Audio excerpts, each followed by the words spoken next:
Hello, good morning, everyone. We are here. We are back with the Brawl Star Singapore Community Rumble December Finals.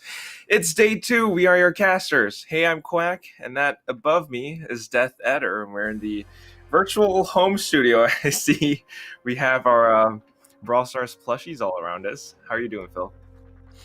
Yeah, not too bad. Great weather once again. A bit less rain at the moment, but enough throughout the day and night and this morning to keep the temperature pretty cool. So that's always nice. Hopefully the players are all awake, so we don't see any sleeping disqualifications as we've seen in the prior months. But yeah, feeling pretty good. We're gonna have a bit of a graphic overview of the qualified teams and how the story unfolded yesterday. So the top 6 today from the upper bracket as well as going through the lower bracket, we have IC Dopin, who are in the upper bracket, INT Residents, Grassmud Dopin, Older Kids, Calculator, and Team Kaz. If I'm not wrong, IC Dopin and Team Kaz are in the upper bracket. Everyone else there is in the lower bracket at the moment. And we are starting from, I think if we're not wrong, we'll start with the upper bracket final, which will be IC Dopin versus Team Kaz. And then we'll go down to the lower bracket round two onwards. So yeah, and then as the tournament progresses, that's what is basically going to happen. And as I'll pull out the game modes, I think it's all a best of. Everything's a best of 5 today. So, if I'm not wrong, it's best of 3s for the lower brackets. It's the upper bracket finals and the grand finals that would be a best of 5 or something like that. Sorry, yeah. So, So upper bracket. yeah. So upper bracket onwards, that's going to be best of 5. Just the lower bracket round 2, which happens Would be best of after the IC Dopin match versus Team Kaz. That's going to be best of 3s, and then from that point forward, it will be best of 5s. But we do have Minecart Madness coming back into the fray Oh, for yeah. Gem Grab in the best of 5 in that first that first leg of the day. So that's going to be interesting, and I think that's going to set the mark for a lot of these teams. And it's also going to be an indicator of how these teams are playing in terms of how they are looking at the objectives when they're going in for that, and also potentially what the lineups are. Because it is one of those. I like it because it's a good litmus. The map itself is a really good litmus test to how map aware your team is, but then also how well you can execute strategies, and also under pressure, of course. So, when that minecart comes out and you're on the back foot once the gem countdown has started, then you get to see also how teams start to react under pressure, and that's an indicator for the future maps and future rounds of how they're potentially gonna perform. I really like that you say that. It is that kind of litmus test that we're sort of looking for to kind of place. All right, is this team good enough? Do they have the strategies? Do they have that brawler composition that puts them at the top? And so far, I see Doppins, they have been that team. I mean, they are the only ones who have ever taken maps rounds off of, Team Force. For some reason, they're not here today, and that's completely fine. We saw a response who played for, I think he might be a sub for Grassmud Doppin even. And yeah, IC Doppin, they were the grand finalists. They were the grand champions from our previous month's tournament. They beat Team Force 3-1, wasn't it? 3-1, yeah, which was pretty crazy. So now they're back at it. They've already gone up into the upper bracket finals. They're going to face off against Team Kaz. Any thoughts on that? That sort of matchup? Team Kaz, IC Doppin, Minecart Madness. I think it's safe to say IC Doppin, right? Arguably, IC Dopin, yeah, IC Dopin have probably they have the advantage in terms of skill level and in terms of strategy execution. We could be proven wrong though. Team Cavs tend to be a bit shaky. They tend to be a bit shaky towards the end, but we could be proven wrong. And it is the first day. It is the first game of the day, and it's early days as well. So, a bit of shock and awe might be in store for us, and Team Kaz might be able to capitalize on that. Yeah, but I mean, just taking a look at things statistically, Icy Dolphins against Grasma, that was a pretty convincing win. Whereas Team Kaz against INT Resonance, they had a little bit of trouble, and that's kind of what we're seeing at the start of this game as well. It's Minecart Madness, and Wiggly's Poo has already seized control over the gem spawner, and he's already up to 4 gems. He's trying to build up his super. That's why he's spraying even at long distance. Once he gets that healing turret up, he's going to place it down, and that kind of sets up that forward operating base that we're always talking about. Dotsquid and Mochi Ball as well there. I mean, they're sharpshooting. Dotsquid in a very precarious position right now. You can see Namiruro's really going for him, but of course he's supported by Wiggly's Poo, just tanking all of that damage, not even taking anything actually. Chewy now trying to gain some control. Meanwhile, Kaz, they're trying to do some damage, right? Try to force Wiggly's Poo all the way back up, but that's that healing turret. Now he's really comfortable. It's 6 and 2 gems, Phil, and it looks like Icy Dolphins are pretty much in control here. I mean, it's pretty hard for them at the moment because they just have very good territorial control throughout the whole game, and they've been taking out the grass on the side of Team Kaz. They also have been destroying all the obstacles on their side. So, the minecart isn't really giving them any problems at the moment throughout this whole first round, because they just grab the gems, and anytime the minecart comes through, they just go on the retreat. And because all the obstacles are gone, they just basically have a very clear avenue to just fall back, and they don't really have to worry about the minecart that much. So good tidings for them, and it was a really good move as well. The only flip side to that is if Team Kaz start to go on the offensive and start to be a bit more aggressive, then that also opens the avenue attack. If the countdown ever starts, they're going to have a very clear shot of chasing IC Dopin back into their spawn. But, I mean, we've seen it so far. They've been able to hold off Team Kaz, and they haven't had any issues at the moment. Round 2 is going to be interesting to see whether they are able to adapt. Yeah, but it does seem to be the favorite kind of strategy amongst all these teams, is to have that Pam, 4,200 hit points, and also, a great amount of DPS that she can deal. And once she gets her star power, once she gets the healing modulator down, it's pretty hard to take her out. So as we've seen yesterday as well, a lot of teams are kind of deploying that strategy to use Pam as the gem, basically the gem dump, right? She'll hold on to all the gems. She'll be the safe, and because of all that sustain that she has, it's turned out to be a very wise choice amongst all the teams. It really is. I mean, it's the meta, as it were. Pam, we've got that much health. You also have the healing turret. You're pretty versatile in that sense. At the same time, the rest of the team, the sharpshooters, they're doing all that work as well. So Icy Doppin and Kaz right now, they're going for the exact same composition. It's going to be all about mechanical skill and positioning here. Namiruro seizing up so much space, pushing along with it, actually picks up 2 huge kills. And now Icy Dolphins rendered all the way to the back. Dotsquid, the only one left, who does have a very high amount of DPS, though, takes Namiruro out. That's his counterpart gone, and that allows Wiggly's Poo as well as Mochi Ball to push all the way up. Now Sirius is between a rock and a hard place. He's going to get taken out. And this is all the control that Icy Dolphins need to get back into the game. Still, though, it's going to be 1 versus 6 gems. And that's going to be tough, Phil. Yeah, but Team Kaz are pretty confident at the moment. They are playing a lot more aggressively, and they're really trying to get through.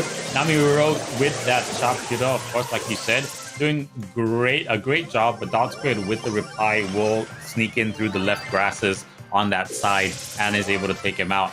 But Team Kaz, they were on 9 gems. They'll go back to 9 gems. They need to pick up 1 more to start that countdown. But he's getting chased all the way through is Chewy. He needs to be careful. Sirius will come through with the spawn protection, though, and that mini shield to kind of help him out. They're trying to get that last gem to get up to 10, but the minecart just puts him on the back foot. And now we start to see the chase coming through. Sirius needs to be careful, because if he goes down, then it's going to be pretty easy for Chewy to get hunted down by the rest of the team from IC Dolphin. And what it seems now right now is they're able to take him out. Both sides, they lose their gems, but IC Dolphin are just on the better side of fate at the moment. The minecart's not helping Team Kaz at all. And now Icy Dopine are just gonna run away with it. Mochi Boy needs to be careful. So does Dot Squid. They both have a pretty sizable chunk of it. And Wiggly Spoon is gonna go there, pops down the healing modulator, suppressive fire on that whole middle choke point, and Icy Dopine are gonna walk away with that first game mode pretty easily. They'll start it off 1-0 on the scoreboard, and I think we are gonna go to Heist. we're gonna go to Heist on Kaboom Canyon. Pretty straightforward map, Kaboom Canyon, from what I can remember. Let me just bring that up. Fairly straightforward. It's maybe even a little bit reminiscent of maps like, say, GG Mortuary. I mean, GG Mortuary, it's a little bit more, I want to say horizontal because of how you have those fences. Yeah. Kaboom Canyon's a lot more vertical, right? I mean, it's just straightforward. You might have, a couple of tall grass patches, but at the same time, it's really about those ponds of water, the river that you got to look out for, because that's that big obstacle that no matter what you do, you can't cross over unless you've got some mobility, perhaps a Brock with the rocket jump, or maybe someone like Colette who can dash over. But at the same time, it's a way for you to hide behind those walls and maybe lob some grenades over or something if you're a thrower. And that could be that strategy that we're looking for here. I see a lot of 8-bits possibly in play. Penny is a pretty good pick as well because of her cannon that you can hide in the bushes. But it's going to be all about these teams and how they choose to play here. The meta shifts a lot here and there. And over on a game like Heist, it's all about the momentum, You got to push on forward. You cannot let anything up. If you do, you end up playing defense and you end up playing your opponent's game. And that's kind of what you don't want to have happening on a game mode like Heist. Yeah, and the key is all the sharpshooter, all the long range brawlers, right, that you're going to use. The minute they get to the lake, they are in range of the safe itself. So that's one thing they're going to have to be careful of. In this game mode, we usually see Barley quite a bit because of the AoE effect that he can lock down the avenues of attack, but then he can also use that ult and have the damage over time on the safe. We also usually see a lot of Brocks, right, because of the amount of burst damage that they can put down as well. It's gonna be interesting to see maybe potentially whether we see any lose to kind of like slow down a push. Amber, we haven't seen Amber as well, but Amber also, that's actually a really big combo because she does do the damage over time with her ability. And also, if she's near her star power, she actually, I think it's near her star power, she actually gains star energy / super energy.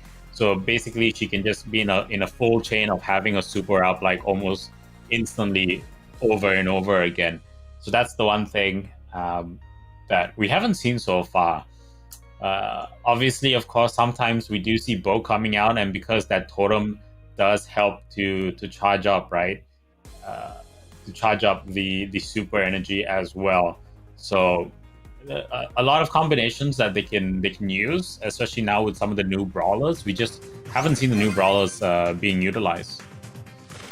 Not so much. I think the only sort of, if you still consider new, Colette would be in play right here. I mean, she is that sharpshooter. The more health you have, the more damage you do, and that is Namiro just going to take Dot Squid out. Sirius comes in with another kill as well. It's all up to Mochi Ball to sort of defend. He's going to try to push them back, but the damage has been done. Base down to 77%, Phil. Yeah, and early on, you already see Icy Dopine drop in. They took down that middle obstacle, and they're taking down the middle obstacle on Team Kaz's side as well. So that's going to give them like 3 avenues of attack to get some damage onto that safe. Conversely, also, they have to be careful if Team Kaz are able to come through. Wow. So just as we say that, all 3 of them going down. Chewy just having a bit of a sneaky sneak on that left side with 8-bit, and his volleys are increasing as well as his movement speed and his rate of fire also. So they haven't taken note of that, and as I say that, Commentator's Curse kicks in, and they focus fire him down. The modulator is still up though, and Dot Squid is being a bit cheeky with the Colette dashes in and out, getting quite a bit of damage onto that safe. Sirius though, now pushing on that right flank, will get a couple of pop shots and a super down onto Icy Dopine safe. Colette again from Namiruro. He's using the same strategy as well that Dot Squid was using, and is also chipping away at that save. So we're at 68 to 40% right now at the moment. And Icy Dopin have done an absolute triple kill right there, wiping the whole team. Sirius is forced to go back, and Namiruro is also very, very low on health. So they're teetering on margins, and I think the time countdown will start really shortly. So they need to start making that move. Colette in the form of Dot Squid, he gets another jump in. He'll bring that down to 49 to 40 at the moment. That'll be brought down to 43, 40. And if they're not careful, Dot Squid is going to have enough to go in for another dive. Now the question is whether Team Kaz are going to be able to kind of sneak through and get some shots down. And they need to be very, very mindful. Here comes Dot Squid. He'll get the jump in, and that's going to get 10% off onto Team Kaz.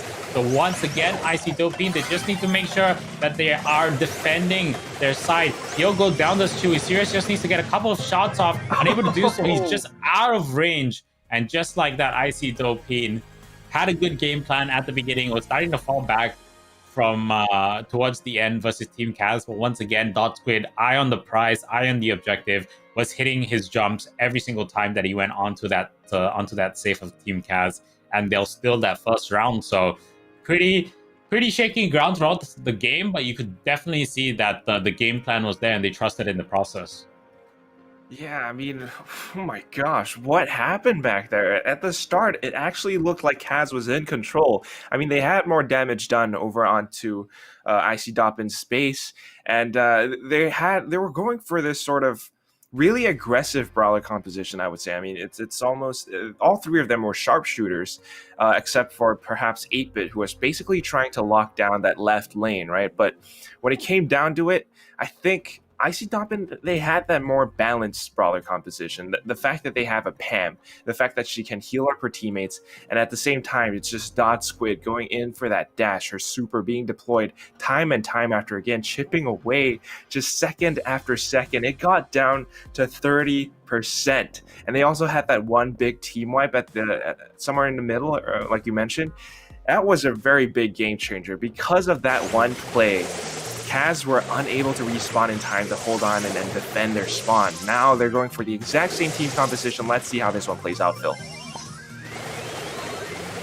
Yeah, at the moment, Icy Dopin once again will drop that middle obstacle. They'll take out Team Kaz's middle obstacle also. So it seems to be a very, very it seems like they're going for the same kind of game plan that they were earlier on, and Namiruro will go down. So this is the bit of opening that they will have right now to kind of get middle control, and that's exactly what they're doing. Wiggly Spew though will get dropped by Chewy with the long range snipe. Namiruro chasing after Dot Squid, so he'll go down.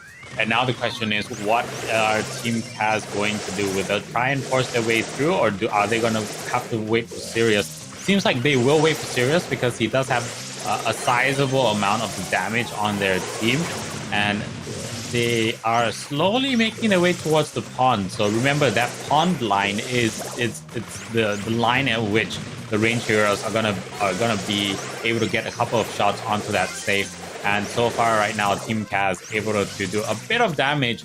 Chewy will drop Wiggly Spoo, so that's going to be the Pam going down. Mochi Boy goes down as well, and now they're going to have time to get a couple of kills and get a couple of damage, get a lot of damage actually onto that save of Icy Dopin. So like you see, Sirius, even just with his regular volley, he's able to do about 13 to 15% damage onto that save. So the more people he takes out, the faster his super comes through. He can put that volley on and do some extra damage. Namiruro getting a couple of pop shots down, and now they have to be careful because Mochi Boy, he is coming down on that left flank, starting to come through, but he gets stopped in his tracks by Sirius, who picks him up and is just going to focus fire him down. Namiruro able to make the dash, will drop Mochi Boy. Dot Squid trying to get the kill on to Namiruro, but Namiruro with the better juke right in that engagement. Sirius still will drop Dot Squid.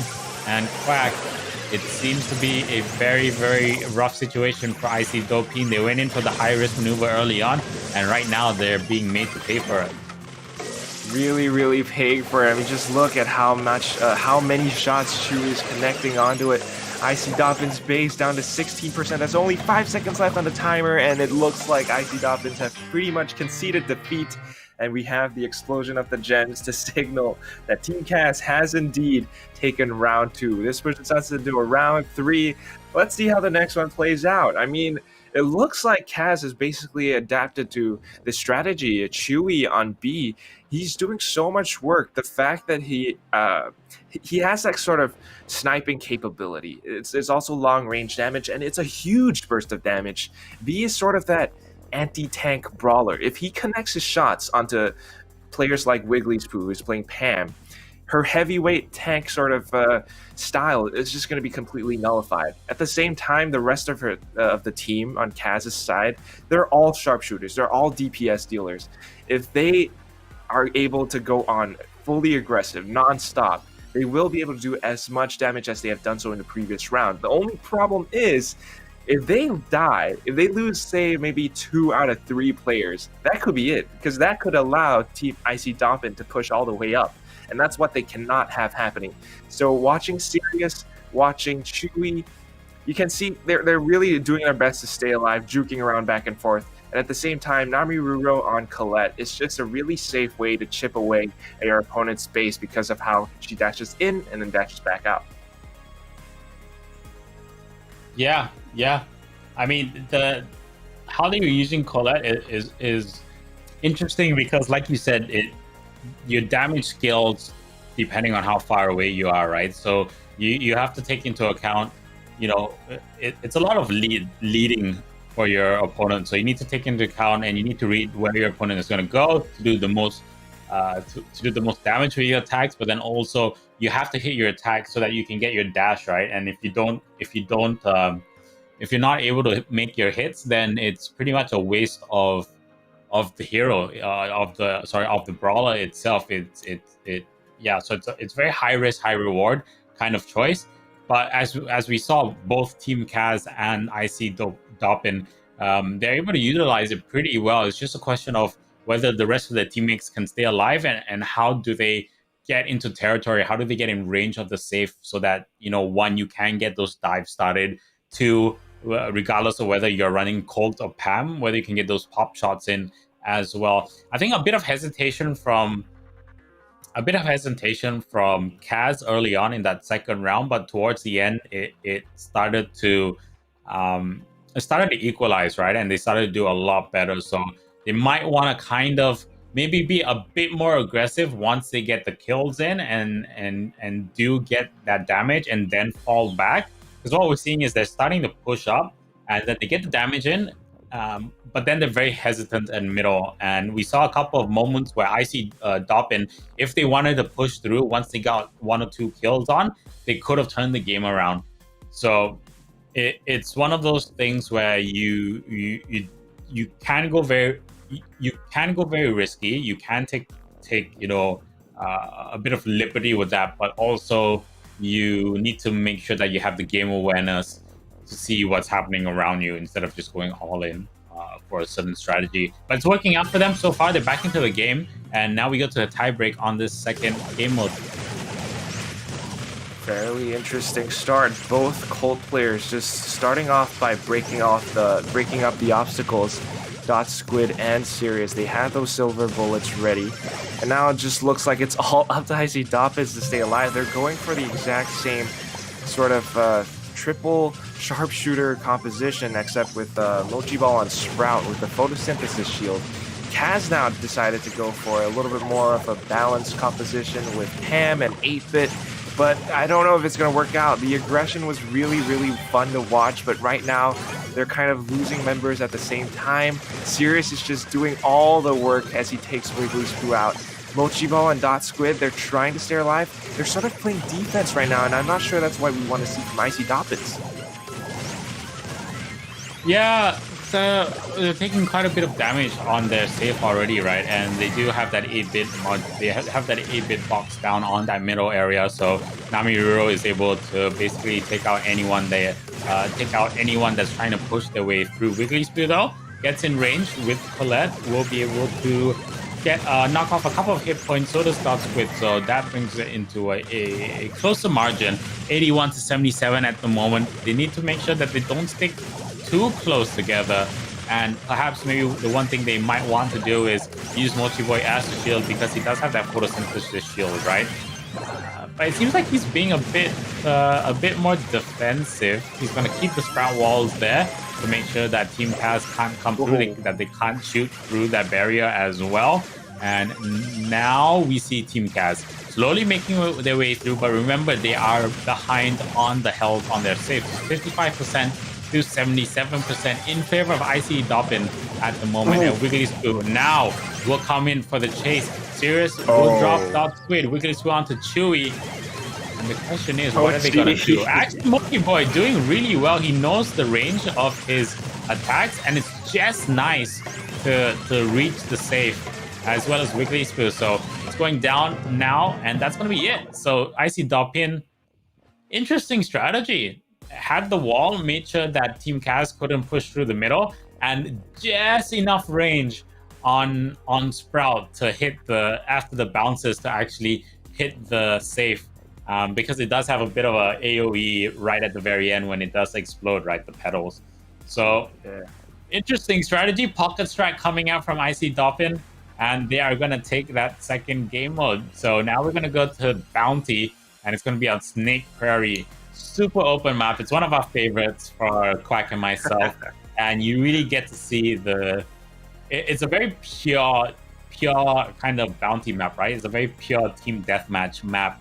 And it's all down to how well you keep yourself concealed, but also how well your lineups are. Because if you choose the wrong lineups, you will pay for it very early on.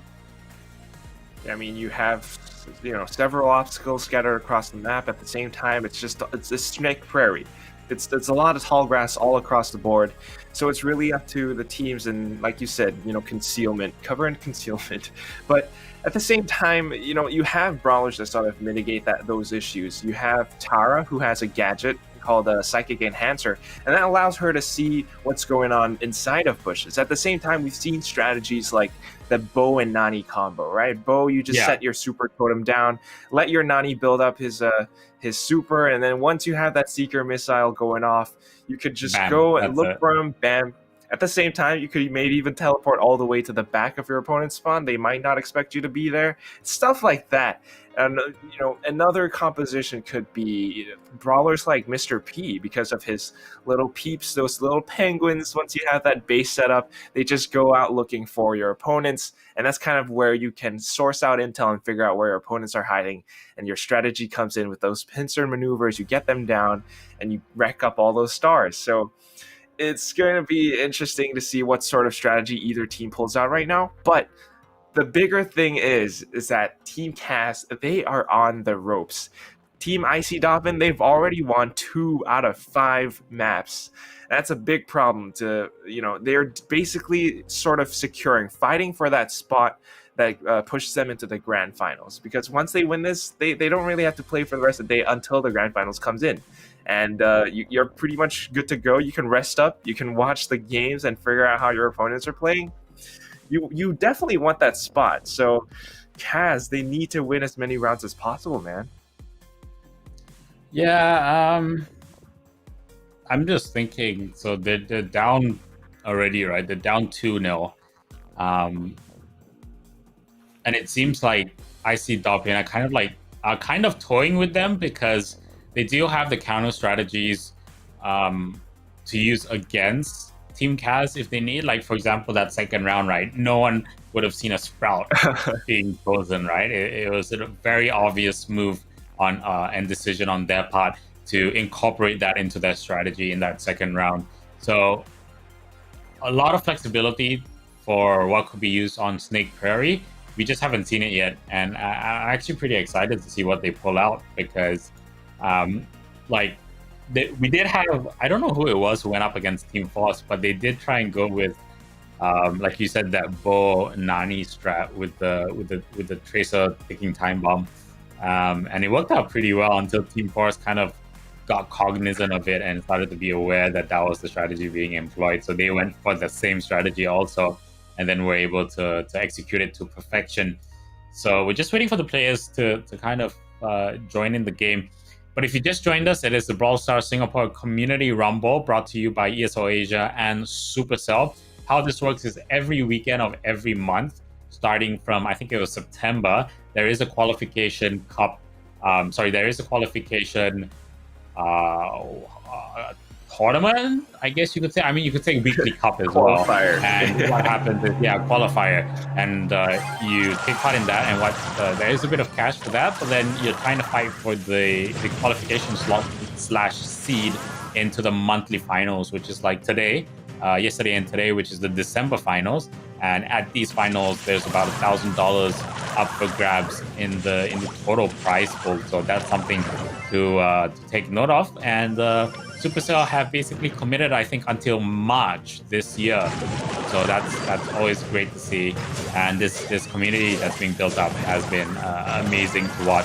Nami Ruro with Frank, a pretty good choice because his attacks are allowing him to basically take out all the grass that is there, and then also to take out all the obstacles. But we see once again the bow Nani combo. Sirius is gonna get hunted down, and Dotsquid will be able to pick up his stars. So that's gonna be 9-7 on the scoreboard in favor of IC Doppin. And still they are fighting on, but I think Team Kaz are aware of it now, since Dotsquid was able to get that kill, that the Nani strat is going to come out, and now they're going on. They're getting a lot more aggressive, and they're going on the offensive on Team Kaz. They're chasing down IC Doppin because they know that Dotsquid is on Nani, and he's a bit of a liability if they decide to rush him.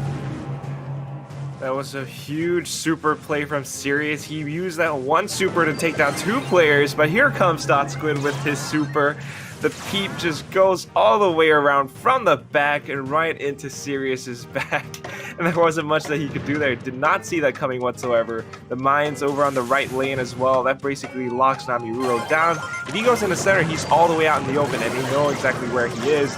Oh, but a little bit of misplay from Dotsquid, I think. Teleports over to the other side, but it's still game over. That one kill from Dotsquid onto Sirius made all the difference, and they will be taking away round 1. IC Doppin, really so much so in the lead. Team Kaz, they need to switch things up, otherwise it's goodbye to that grand final slot.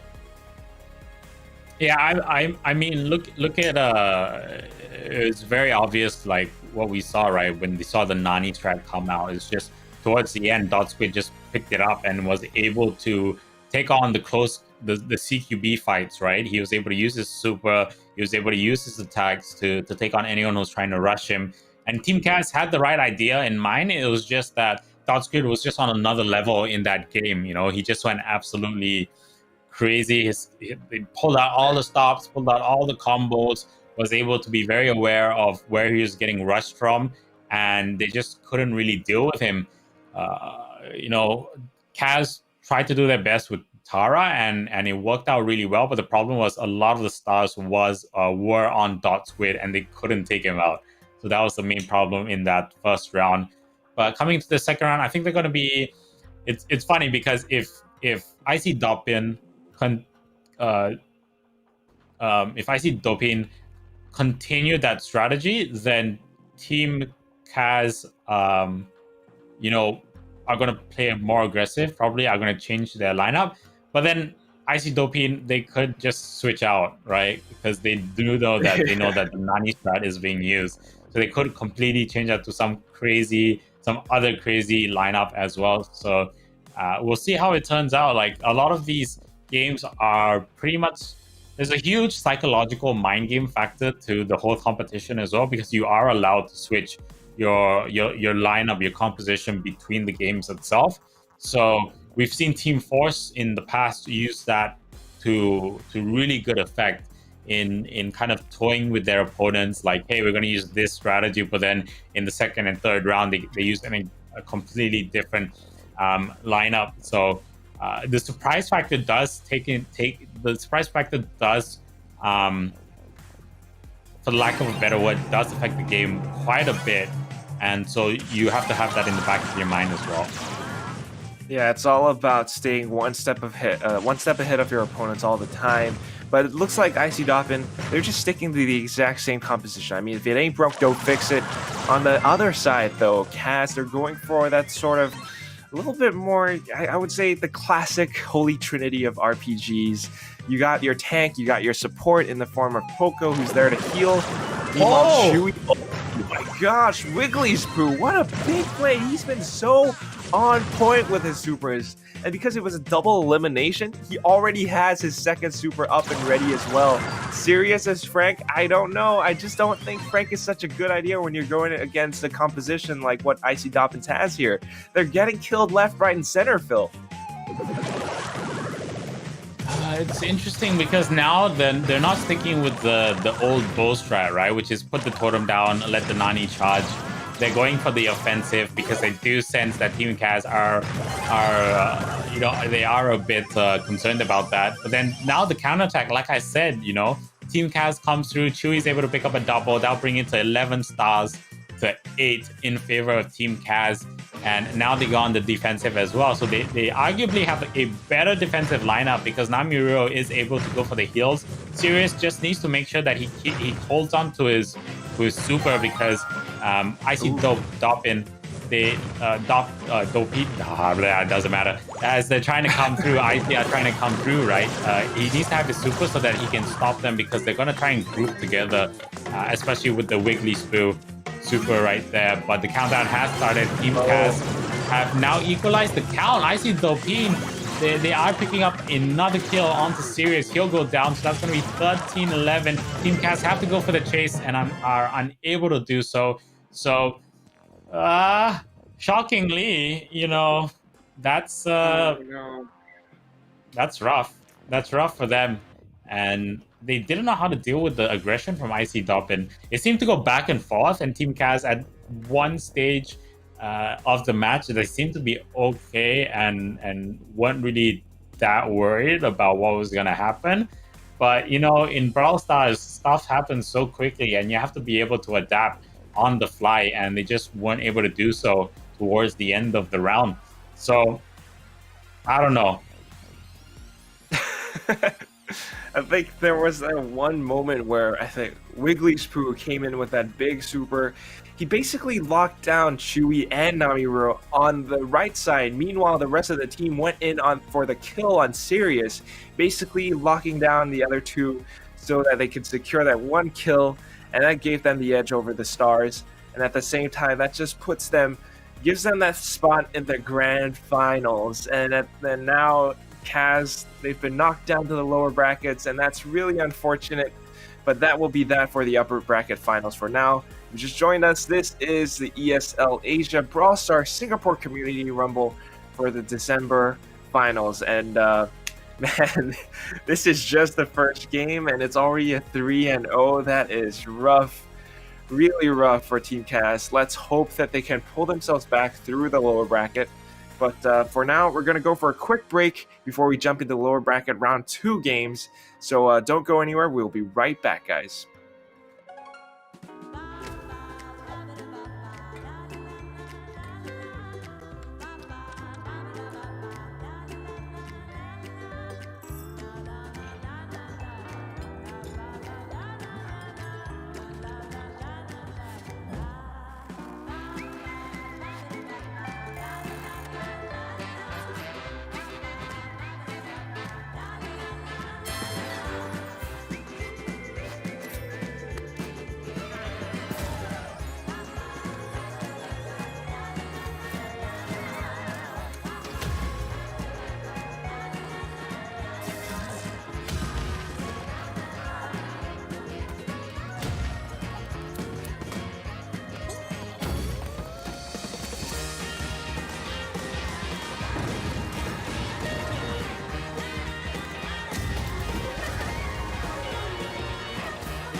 And here we are. Welcome back to the Brawl Stars Singapore Community Rumble December Finals. We just saw the IC Dopin basically knocking Team Cash down into the lower brackets, securing themselves a spot in the grand finals. Now we're in the lower bracket round 2. What's going to happen here, Phil? No idea, really. Like every month, it seems to be a changing kind of meta, a changing kind of strategy. New brawlers are being added. We're seeing the skill gap really starting to narrow down and close, which means we're starting to see closer games. Also, we are seeing more teams take part, which means more variety as well. And we've seen a couple of underdog teams come through as well. With the huge exclusion of Team Force, they went down last month, and the exclusion of them this month has allowed non-traditional teams to kind of shine as well. So we are on Brawl Ball. Remember, we are now back for this round, for the lower bracket round 2. It is a best of 3, and we are on Sneaky Fields. That's right, Sneaky Fields. We just saw Snake Prairie, which is also another sneaky map, but it looks like Resonance already has a lot of that forward momentum, and Jay just shoots it right in, even though he got killed by Cross at the end there. And that's what you want playing Brawl Ball. It's all about that full-on confidence, utter aggression, like you mentioned yesterday, Phil. And that's exactly what Resonance has. I mean, even just look at No Pink. He has that bear ability that he can deploy if he wants to, which also seeks out enemies. But look at Jay. He's just going in for that 1-2 punch. Gonna get taken out by Keith, though, so they stay alive for one more round, Folded Kids. Milking, just like you said, with Nina, making sure... I like the panda skin very much. That's actually pretty cool. But like you said, Cross also using Nina as well, so they're going to try and use that bear to great effect. But here comes Jay, goes in for the jump in with Edgar, and then goes for the shot. That was actually pretty smart play from him. So he wasn't even taking part in combat at all. He was just waiting for the chance to make the jump in so that he could take the quick shot. And they were caught napping. So early on, INT Resonance already taking that round pretty easily in very convincing fashion.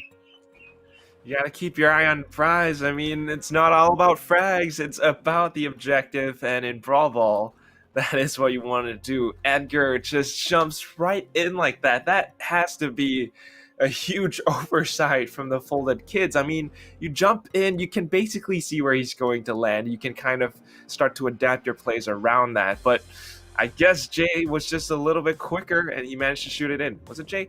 But, he managed to do that, which is incredible. Now we're going to round 2. Let's see if he can pull out the same thing, which should not happen. That should not happen if you're a team, if you have comms, if you have that teamwork synergy. You should be able to put a stop to solo plays where people just jump in all by themselves. So I really don't know how that happened back there, but wow.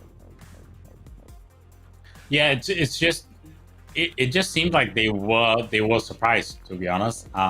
Really good work from Jay to execute it. I don't think they could have done anything about it because it was just time to perfection, right? He wasn't really taking part in the combat. The rest of his team were able to help kind of convince and confuse all the kids that nothing was going to happen there, and then just right at that very moment he goes in and takes advantage of it.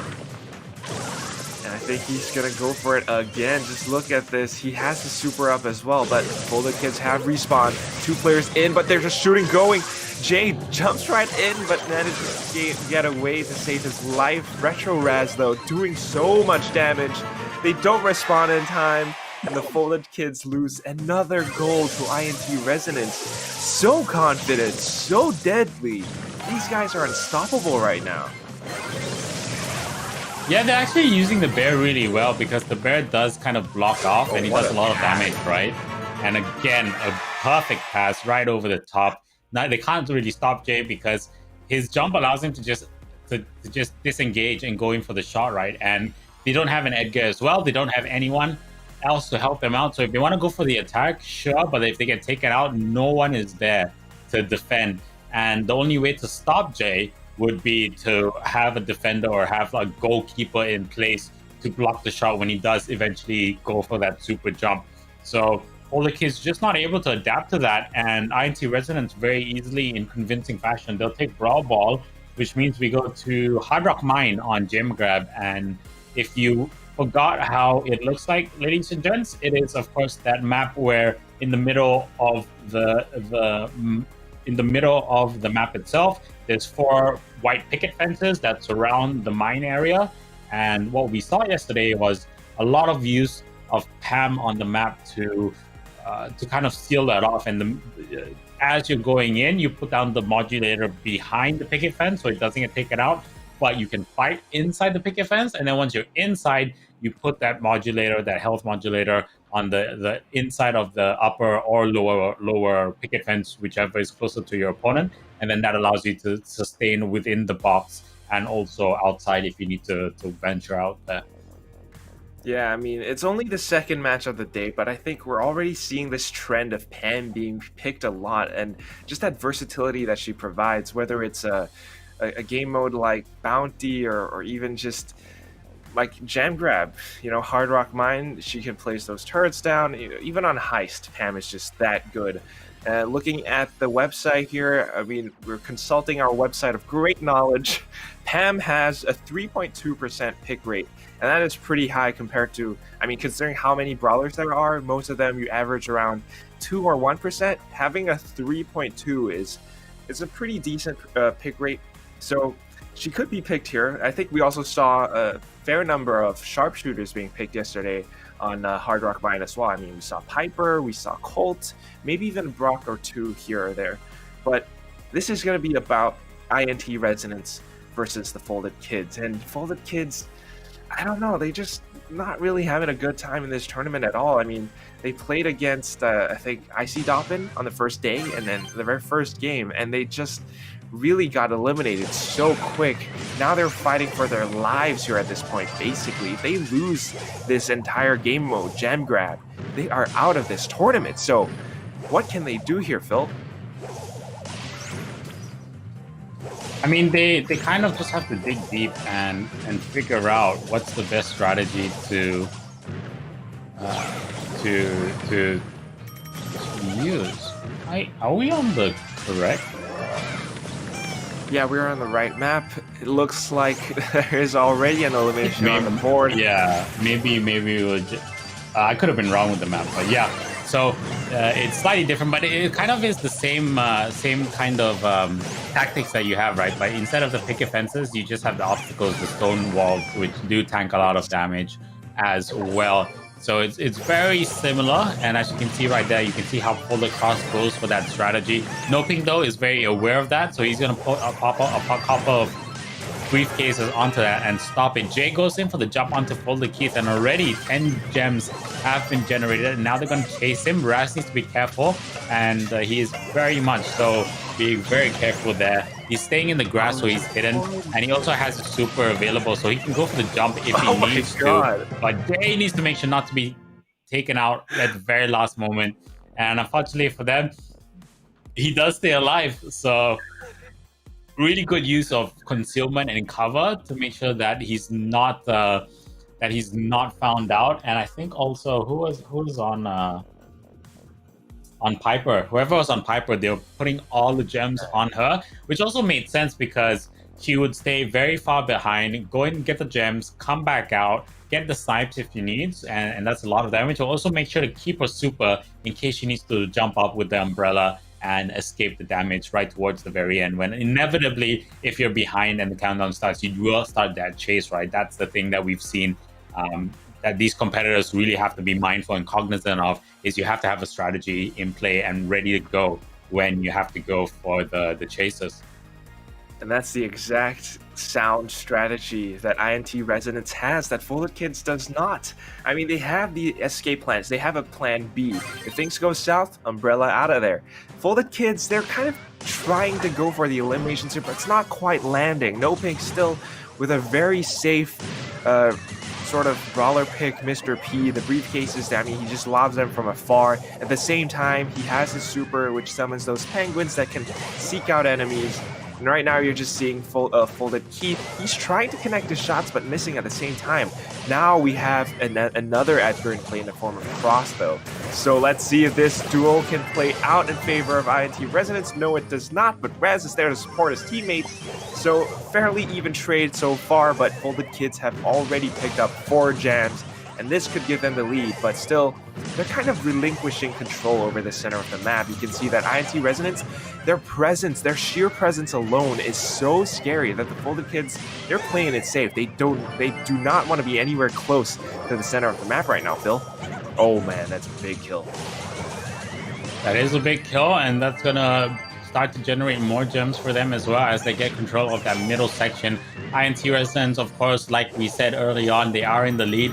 Raz, once again, he is going to be the man to hold on to the gems. And Noping now with the mini penguin turret is going to come down on that right flank. And that's basically, he's just holding off Keith. Keith can't do anything at all because the minute he tries to come through, Noping just pops a couple of suitcases there, and it does so much damage. Does the attack? Jay gonna go in for the kill together with Raz, who gets that snipe off. He's gonna jump in with his super and pick up all those gems. The countdown has started now, and Sam will get taken out. Cross tries to go in for the jump onto Noping, but it doesn't matter because Noping doesn't have any gems at all. So I don't know why he went for that, and that's gonna be it. The match is over, 16-0 on the gem count, and I think that's it, right? Like. That is it. It is the best of 3, so that's it. 3. So, unfortunately for Folded Kids, they get knocked out of the competition for this month. Commiserations to them. Congratulations to INT Resonance. They'll move on to the lower bracket round 3. And the next match that we're going to have, I think, if I just look at teams, it's going to be Grassmud Doping versus Calculator, and it is gonna be on Brawl again. So Brawl on Sneaky Fields, followed by Gem Grab once again, Hard Rock Mine, and Junk Pot. So let's see how it turns out. We are gonna go on a short break. We'll be back with the remainder of the lower bracket round 2 between Grassmud Dopin, and Calculator. So grab a drink, grab a couple snacks, and we'll be back with you in a short bit.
We're back. It is the Brawl Stars Singapore Community Rumble December finals here, and joining me in the studio is none other than Quack himself. We do have the next match in the lower bracket, round 2, which is going to be between Grassmud Dobbin and, of course, Calculator. So these are the updated brackets. As you can see, we did have, if you follow Grassmud Dobbin, they were dropped to the lower bracket by Dancing Teddies. They beat Dancing Teddies, but were dropped by their teammate, their sister team, IC Doppin. And what happened was they then got knocked down to the round 2, which they have had time to kind of prepare and recompose themselves, and they're going to go up against Calculator. Calculator had a bit of a rougher kind of journey. They were dropped by Team Kaz, and then they had to go up against Clyro, in the lower bracket round 1. So they've played one extra match, but that was yesterday. So plenty of rest for them and preparation time for them as they come into today. So Grassmud Doppin and Calculator, one would say probably, GMD have the advantage and would be the favorites to take this matchup pretty easily. But, this is a competition of underdogs, as we've seen throughout the months. So I wouldn't count Calculator out just yet. Yeah, I don't think we want to count anyone out. It is still fairly early. We're just bordering on about 12 p.m. right now. It's early. We've got a really lovely weather going on in Singapore right now where it's all cool, not too hot, not too cold. Unless it starts raining, but I'm really comfy in my Brawl Stars sweater right here. It's sort of like sweater weather, right? We got our drinks. Grab your snacks. If you're not snacking, if you're not watching this with like a cup of coffee, a cup of joe or something, you're doing it wrong. Get yourself comfortable, wrap yourself in a blanket burrito or something, and we're gonna just jump right into the game. Once again, this is the lower bracket round 2, so we're starting off with Sneaky Fields on Brawl, and there you go. Tutorial jumps right into Vex, but Tired King answers back with a Hive. Now it's those B shots that are very dangerous. You gotta look out for them because they do so much damage. Response tries to make a play happen, but gets taken out by Tired King. Now it's gonna be a full team wipe as Vex comes back into play, thankfully. Otherwise, that might have been game over for GMD. Tired King and Tutorial. Tutorial's just looking for their opening. Just look at where he's positioned. He's waiting for a play to happen. But Tired King is controlling so much space with the way he's using that B gadget. Now Aaron, he's going to get pressured by Tutorial, but there goes that elimination. Now GMD sort of playing defense as the ball is parked all the way in that left corner. What's going to happen here, Phil? Well, they're just waiting for Vex to get his super up as well, and I think potentially what they'll do is once Vex gets super, they'll go for the either the momentum boost or maybe try and go for a snipe, and then Response is going to wait he's going to wait for the pass, and he'll jump in and use the kind of the same strategy that was going on. 2 members down for each side now, and they have to be careful. Aaron has to make sure that he stays alive and gets some damage onto Beam. So now it's a 3-on-2 situation. While they wait for Beam to respawn, they could try and get possession of the ball, as well as some territorial control on the middle to start to kind of formulate how they're going to go through. Response coming in, and he's going to be able to get a lot of damage onto Bean personally and to go back. And I think they're just going to wait. They need to wait for the respawn anyways. Here comes the jump through from Tutorial. He's able to take out Aaron, but right as he does that, Vex swings around, will drop Tutorial, responds with the kill onto Bean, but he almost goes down, and he's able to juke the 2 shots. So Tired King will get taken out by Vex. They're going to go for the trade, though. and Response is ready to go in. I think he's going to suck him in with that super and then go for the shot. He does. Bean goes down. He does get a lot of damage on the Tide King, but Tide King, once again, like you said, B just has such a good damage, has such good damage output with those snipes. And here we go. We're going into overtime. All the obstacles are going to disappear. And now this is where it gets a bit hairy. They have to be careful. Tide King is going to go down. Open avenue for them to go and go for a shot.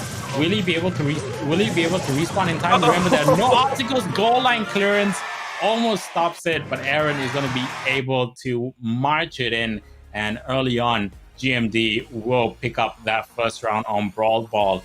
So seemed pretty even throughout the whole game. It's just that when it came down to it, during overtime, if you're not careful, the minute you lose a member, your opponent's just going to run down to the goal as quickly as possible, because remember, without the obstacles, the area where you can score becomes so big, right? That goal becomes so huge, and it's very hard to kind of, even if you have someone on defense, right? Even if you have a goalkeeper in place, it's super hard to guard that whole area.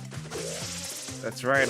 Without obstacles in place, there's basically nothing to block a goal from going through, and it's sort of a misplay from Tutorial. I think he's a little bit too jumpy for the kills, always going so far into forward positions. And when you're down to the wire like that in the previous round, you kind of need to play a little bit more defensively. But here comes the aggression. It works out. The corner shot goes through, and Tutorial will score the first goal for Team Calculator. What a play. And now he's just trying to do the same thing, trying to be careful at the same time, though. Look at how Vex is playing at the Rattle Hive. Consumes so much space. Everyone just made a beeline for it, kind of parting the Red Sea like Moses there, and then uses the super shot to just sink one goal all the way in. But now that the supers have been spent, they kind of have to be careful. Tired King, he's going for the shots. Aaron will get taken out, and now it's a complete team wipe from GMD. Vex is the only one alive left, who just respawned. Response comes back into play, and they have to be on defense. A nice little gadget somehow, I think, from Response's character, Gale. Oh my gosh, he gets taken out! Calculator! They're actually coming in with the kills, and that allows them to get free goals in. And, man, it just doesn't work out in favor of GMD at all. Yeah. They're so powerful that they've affected my contact, which I am trying to fix right there. But yeah, GMD are going to be able to pick up Brawl Ball very easily and very convincingly. So we're going to go to Hard Rock Mine on Gem Grab. And I don't know, it seems pretty even so far, right? Like in terms of firepower, in terms of skill, it doesn't seem like either team has a huge advantage. It just seems when there's a bit more clarity, then we see GMD. Oh, sorry. We're not going to Gem Grab. It is tied. But there's a bit more clarity once the game opens up, and that's where GMD do tend to shine, it seems. But Tutorial, I think MVP for the game so far. He goes in for the jump. He's able to come through and will get the shot off. So Calculator will lead 1-0 on the goal count. And if GMD are not careful, they're going to drop Brawl Ball. The absolute mad lad Tutorial, just so aggressive. Look at where he's jumping to. Response needs to stay alive. The ball has been parked into the corner. He's playing Shelly, and that can be a little bit iffy at times, but here comes the jump. It's just there to do damage and buy enough time for his team to respawn. The ball is parked in the corner. GMD needs a goal to just even things out right now. And Tired King and Bean, they're just doing so much good work with their skills. I mean, the Rattled Hive consumes so much space again, and it's the entire GMD team getting eliminated. They drop Brawl Ball. GMD dropped Brawl Ball, and that is Calculator taking the first win over a team that we thought had the advantage, considering how much experience they have in this entire tournament, entire Community Rumble series. What is happening, GMD? They're actually dropping frags. Well, this does push us into Hard Rock Mine on Gem Grab, like you said earlier, Phil. So, oh boy, I hope they have a better time over on this map, because what we saw in Sneaky Fields is just not what we're used to seeing from GMD. I mean, we've said it over and over again, right? This competition is a competition of underdogs, and it's so hard to kind of predict what's going to happen. The only kind of we keep saying this over and over and over again, but the only kind of certainty we had for the majority of all these months and all these weeks is that Team Force were probably the team to be beat, right? That because of their innovation, because of the skill gap, they were the team that were more or less a shoe-in for the majority of their matches. What's changed, though, is, like I said, the community has developed. Everyone's gotten better at the game. And with the new brawlers in, we've seen a couple of new strategies starting to emerge and more innovation happening from the community itself. What we've also seen, though, is conversely, the fact that IC Doppin were able to beat Team Force, I think it kind of has given hope to the rest of the team, saying, hey, look, you know, we might not be the world champions, we might not have the most experience, but if IC Doppin can beat someone like Team Force, I think the rest of us can do it as well, as long as we put our heart and mind and soul into it, right? And so far, it has been working out for a lot of these teams. So, like Calculator, we thought coming into this match that GMD probably had the upper hand, right? But it seems to be the flip side of it. Calculator are in the lead right now. They lead the game mode scoreboard 1-0 after taking Brawl Ball. And let's see how they adapt on Gem Grab.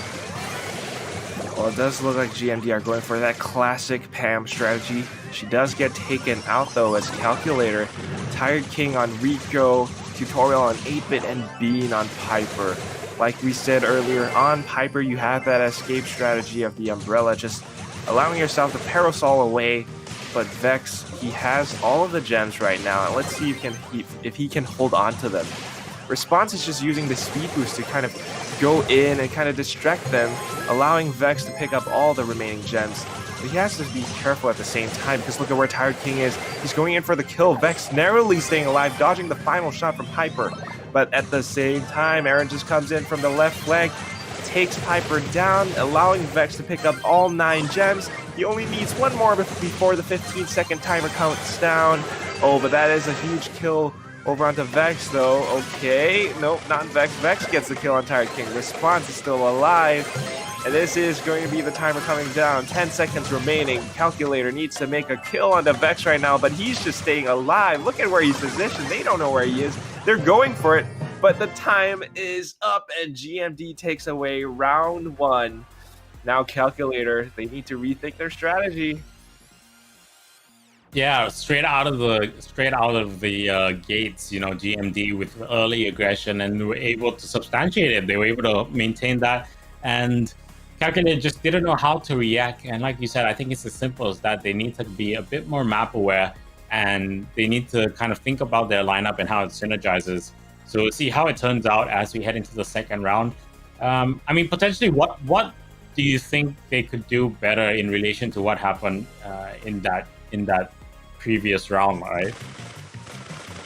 I mean, it looks like they're going for the full-on aggression. Like, it worked out in Brawl Ball, but I don't know if it's working out in Gem Grab, because if Vex continues to stay over on Pam, as long as he stays alive and he bags all of those gems, ooh, that would be enough. But it looks like Aaron will get the first frag onto Tutorial. Vex has swapped on over onto Piper this time as well. That could work out for GMD, as he has his Umbrella escape plan. Now it looks like the rest of the team are just going for kills at the same time. Tired King does get the drop on Aaron, but Response comes in with a kill of his own. And this is still GMD holding on to all of the gems, as Calculator are just having a tough time. It's the obstacles. They're not really connecting their shots. They're trying to find some common ground, but they're unable to do so at this moment. Yeah, and Tutorial just doing a lot of damage right there, right? He's working very well with Tired King also to go with the crossfires. Bean not really hitting his shots that well, but you know, it's going to be interesting to see whether Vex is going to step it up a notch. And like you said, all the gems are banked on Vex. Vex is able to get that shot off onto Tutorial. He'll go down. Now the key is, how are they going to chase Bean? They know that the gems are on Bean. They know exactly where he is. But, you know, I think they kind of need to look at how they're going to be able to take out Tired King. And as I say that, Vex will take out Tired King. Aaron will be able to drop tutorial as well. Bean onto Aaron, and Response is gonna jump in. He doesn't have his super yet though, so he can't suck anyone in. He can't do any that much DPS until he gets into range. And Vex will pick up 2 more gems, so that's gonna bring it to 9-7 on the scoreboard in favor of Gasma dropping. The snipe comes through, and Vex is gonna suck up all those gems. He's gonna go all the way back into spawn, and now the 15-second timer will start to take away. All Aaron and Response have to do is just chill out. Response is gonna go for the chase now, activates his super, sucks everyone in. Vex going to be a bit greedy. He should just fall back all the way just to be safe, and he's gonna be able to use the super to just make sure he doesn't get hit by Tutorial's shots. So GMD tying it up, bringing it to 1-1 on the game mode scoreboard. So we're going to go to the tie break, which is going to be Junk Park on Siege. So that's going to be interesting to see as I just open up that map. I don't think we've seen Junk Park so far in the competition. Might have seen it once yesterday, but yeah, it's one of those maps where, like, again, forward momentum, you want to get all those bolts. Lou and Sprout have been favorable picks on this entire game mode so far. But I want to say, I mean, just Vex with the JFK shot. I mean, the way you're seeing him play as Piper, dude, I mean, yeah, I know, JFK, but he's really, really conservative with his shots. He's not just spamming those bullets time and time after again. He's very careful about how he plans it, the pacing of how he shoots. He's conservative. He only shoots when he has the perfect lineup, and that is the JFK shot. At the same time, I want to say hi to our friends. We've got Vex, we've got CZK, we've got Christopher Sia in the chat, and it's very lovely to see the community coming back into this. Of course, we are your casters, Ham Quack. Above me is Death Adder. This is the ESL Asia Singapore Community Brawl Stars Rumble. So, like you said earlier before, Phil, Supercell has committed to this, and if you want more Brawl Stars action, you gotta have some community engagement. If we show that there is a big audience for this, we'll have more Brawl Stars action, more casters, more games, more teams maybe. And the way to do that is to like the page, subscribe to the YouTube channel, show a lot of love for Brawl Stars, and at the same time join the Discord channel if you want to participate in these tournaments. But without further ado, let's jump into the game. It's Siege, it's Junk Park, and it's GMD with a huge team wipe.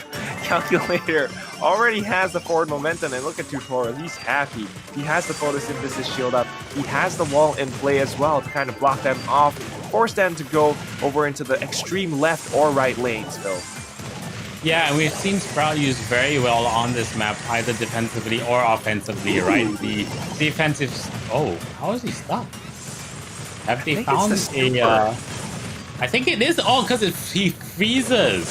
So because he moves so slow, right, he gets frozen in spot, and then as he uses his attack onto him, it also extends the freeze. So that's an interesting use. We haven't seen that actually, that effect actually work on the siege bot itself. So that's quite cool. And also we've seen Sprout use the very good effect on these games as well. So Vex will be able to take out Bean, and Response almost getting dropped. But we're gonna have a level 4 siege bot for GMD, and let's see whether Bean uses the same strategy. He doesn't have his super up just yet, but his regular attacks will be able to stop the bot just for a short bit. It gets frozen once again, and it's gonna get frozen even more. So very interesting use of Lou so far. Yeah, I mean, you had to say it, Phil. It's really cool. I think we gotta chill out for a bit before we let go of these frozen puns. I didn't even realize. No pun intended. But Vex deploys it once more, and it looks like Tutorial is gonna be one who pays for that. Kind of getting caught out in position there, and this allows GMD to pick up all the bolts that they need. Look at that, it's level 7. Calculator still banking on their 5. If they can hold this Ike off, that will allow them to come in with a huge advantage over on the third phase. But, well, I mean, there is no third phase. The timer has already gone down. They cannot defend it. They've pretty much lost this round, and GMD takes away the very first round of Siege on Junk Park. Yeah, very hard for them to do anything, but I think second round is going to be a lot more interesting because now they're starting to realize, hey, how the lineups work. they've also realized, I don't know whether they've done their research about it, but it seemed like it was just a serendipitous kind of discovery that, if you freeze the bot with the attacks and the super, you can actually just have him perma frozen on the spot. So I think that was just like, I don't know whether that was a planned strategy or whether that's something that's they just found out. But I definitely know for sure that as you come into the later stages of the competition, I think teams, if they're watching the stream, which I'm very sure they are, like a lot of them are just basically when they're not playing, they're watching the stream itself. I think they're going to employ that stragy coming into the further around. It's kind of a 1 in a million thing because, I mean, as a player with 10,000 trophies, I don't really experience that much. At most, you have a Lu with the super cool, and the most it does is to delay the bot from pushing through, but it was kind of stuck behind that wall, and because of that, it was just walking forward into the wall. It couldn't really move, and that was how that happened, I think. Someone can correct me on that, but for now, it looks like GMD are just going in for the kills. They have control over the battlefield. Tired King has swapped on over to Colt, so hopefully his DPS will pay for him as he takes response out. And that allows them to pick up even more gems. The first phase has been skipped, so it's up to 5 and 6 right now. Calculator with a big advantage. There's only 20 seconds left before the bot goes through, and they already have 8 bolts banked up. And it looks like GMD are getting eliminated at the same time, so Calculator with a very huge lead right now. This could give them the big win that they need to push themselves and eliminate GMD from this tournament. Level 11 Siege bot. Ooh.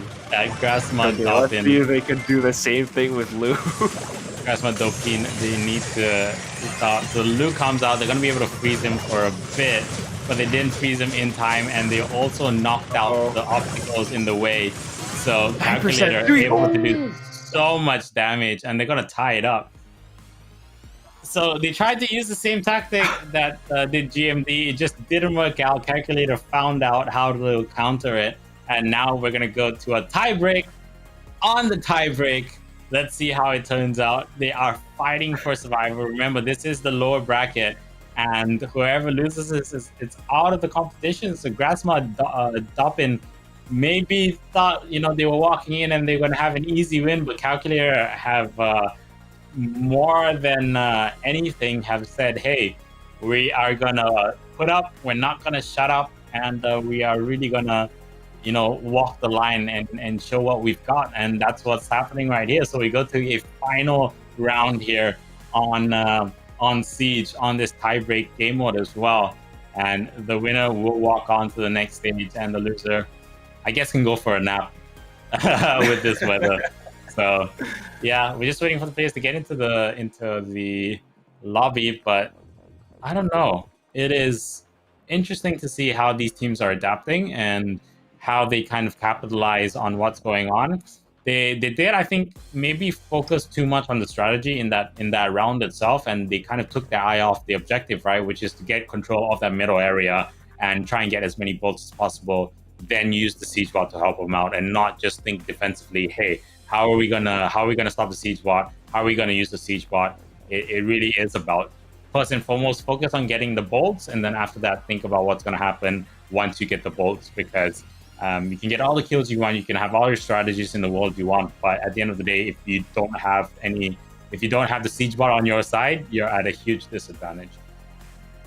That's right, and it's really tough. I mean, once you skip the first phase, that kind of, I mean, if you tie up on the first phase, there isn't a siege, you kind of start building this bankroll of bolts coming in. The numbers start to go into the double digits, and that allows for a level 11 siege bot to go through, which is really, really tough to defend against. So momentum is a very, very big thing, and right now it actually looks like GMD already has the early momentum. They've already picked up 1, possibly 2 now. That ties it up once more, so they have to be very careful. They need to seize control of this, and I think they just might have done so, but that is a kill onto Aaron at the same time as Tired King comes in with the Rabble Hive. Ooh, but Vex answers back. Now Response coming in with the Edgar place. Ooh, but the shield from Tutorial! That comes in just in time. He takes 2 players out. And now Calculator might just be in the driver's seat. Vex is the only one left. The response comes back in, taking Tutorial out. They need to take all of these gems. I mean, all of these bolts. They have to be very, very careful here. Vex with another wall, but that just kind of blocked response off from the one in the center. Oh no, it's kind of chaos here, Phil. A lot of things are happening. Response needs to get away. Aaron still holding on to that one bolt, tying it up, thankfully, but this puts us... Oh no, actually it's a level 10 Siege Bot getting summoned onto Calculator's side.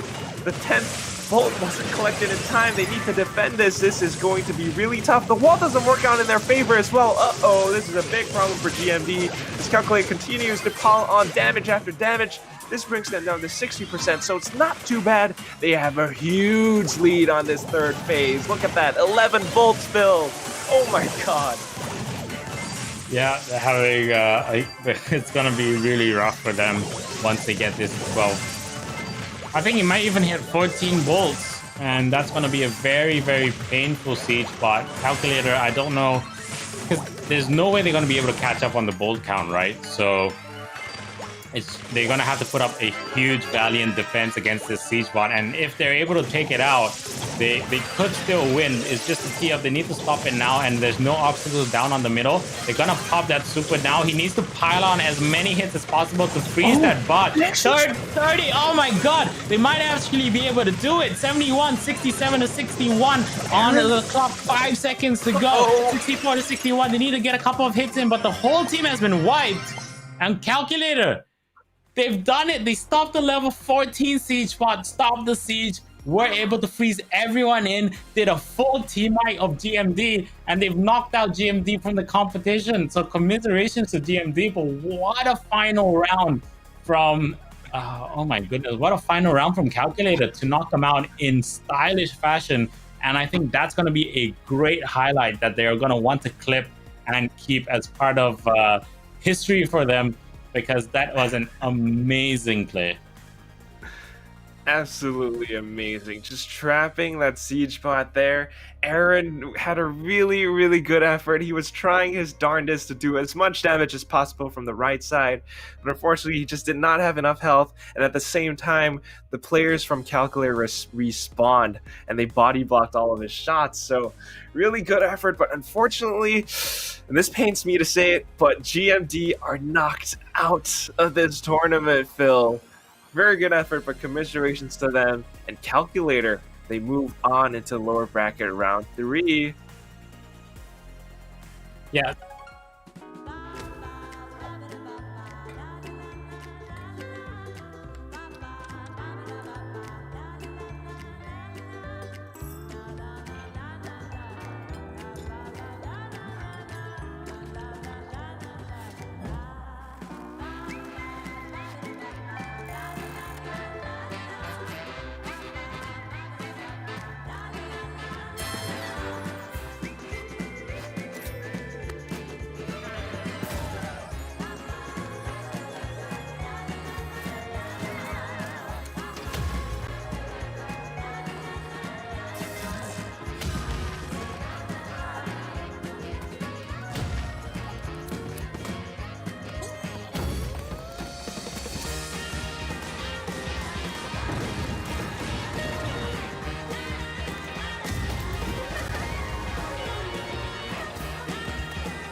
And welcome back to the Brawl Stars Singapore Community Rumble.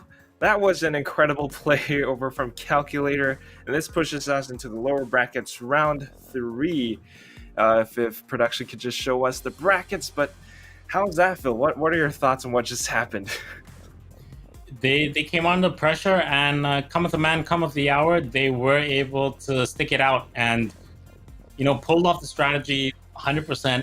They were mindful about the obstacles that were in the way, so they did get a couple of damage points as the ball was coming through. They got the freezes down as well. They made sure the obstacles weren't taken out by GMD, and they also were mindful that they were also mindful that they needed to do a team wipe of GMD while that was going on. So tons of these factors went through their heads, and they definitely would have been very mindful that they had to do all these things and really set all of this up, and they were able to do it, and they were able to at the end of the day work it perfectly, to be honest. And fortunately for them, they took it to the tiebreak, had faith in themselves, got the tiebreak round as well on the tiebreak map, and they're going to head into the next stage of the low bracket, which is the lower bracket round 3, and that's going to be interesting. So I think at the moment, if I'm not wrong, we have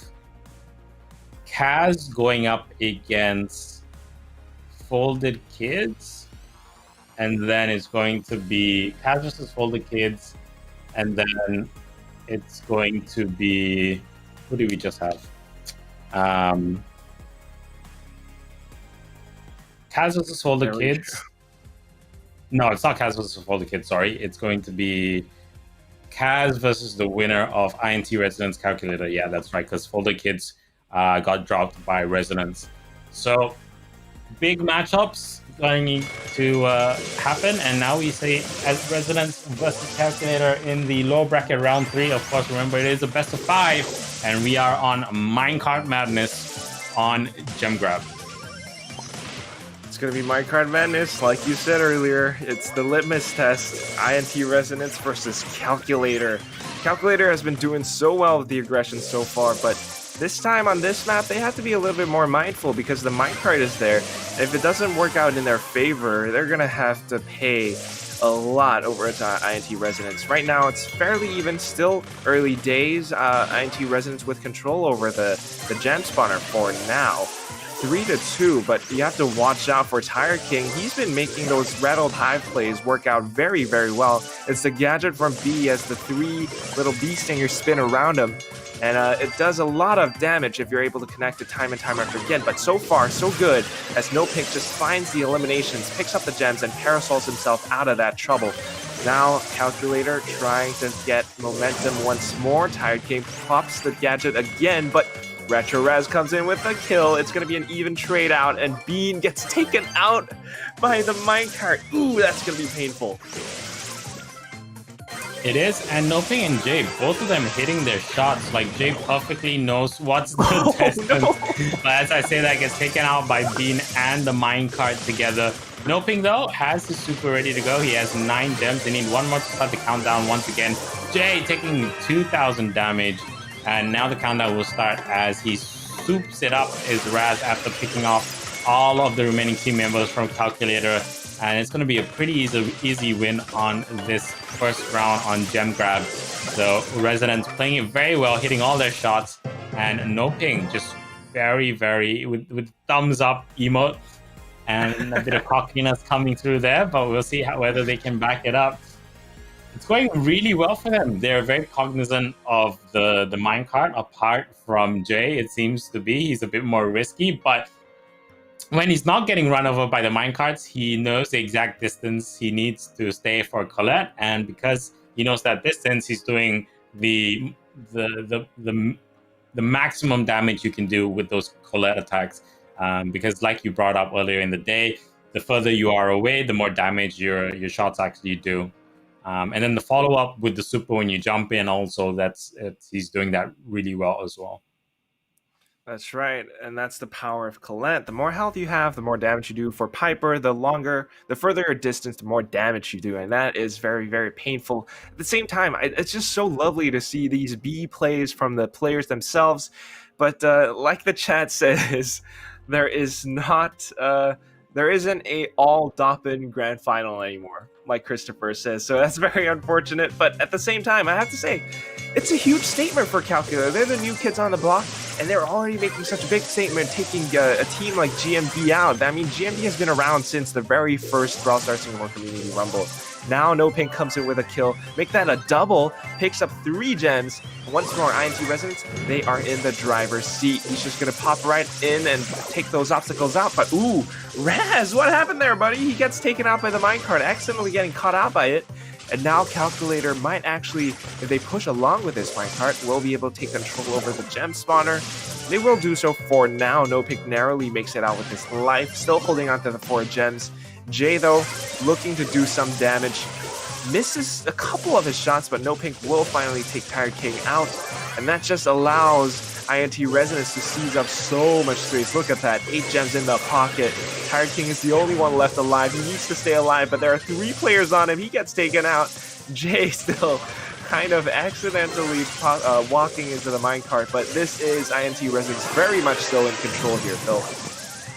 Yeah, No Ping using his super, and the only thing about that is they might be able to chase him down if so, but the snipe comes through, and that's going to be it.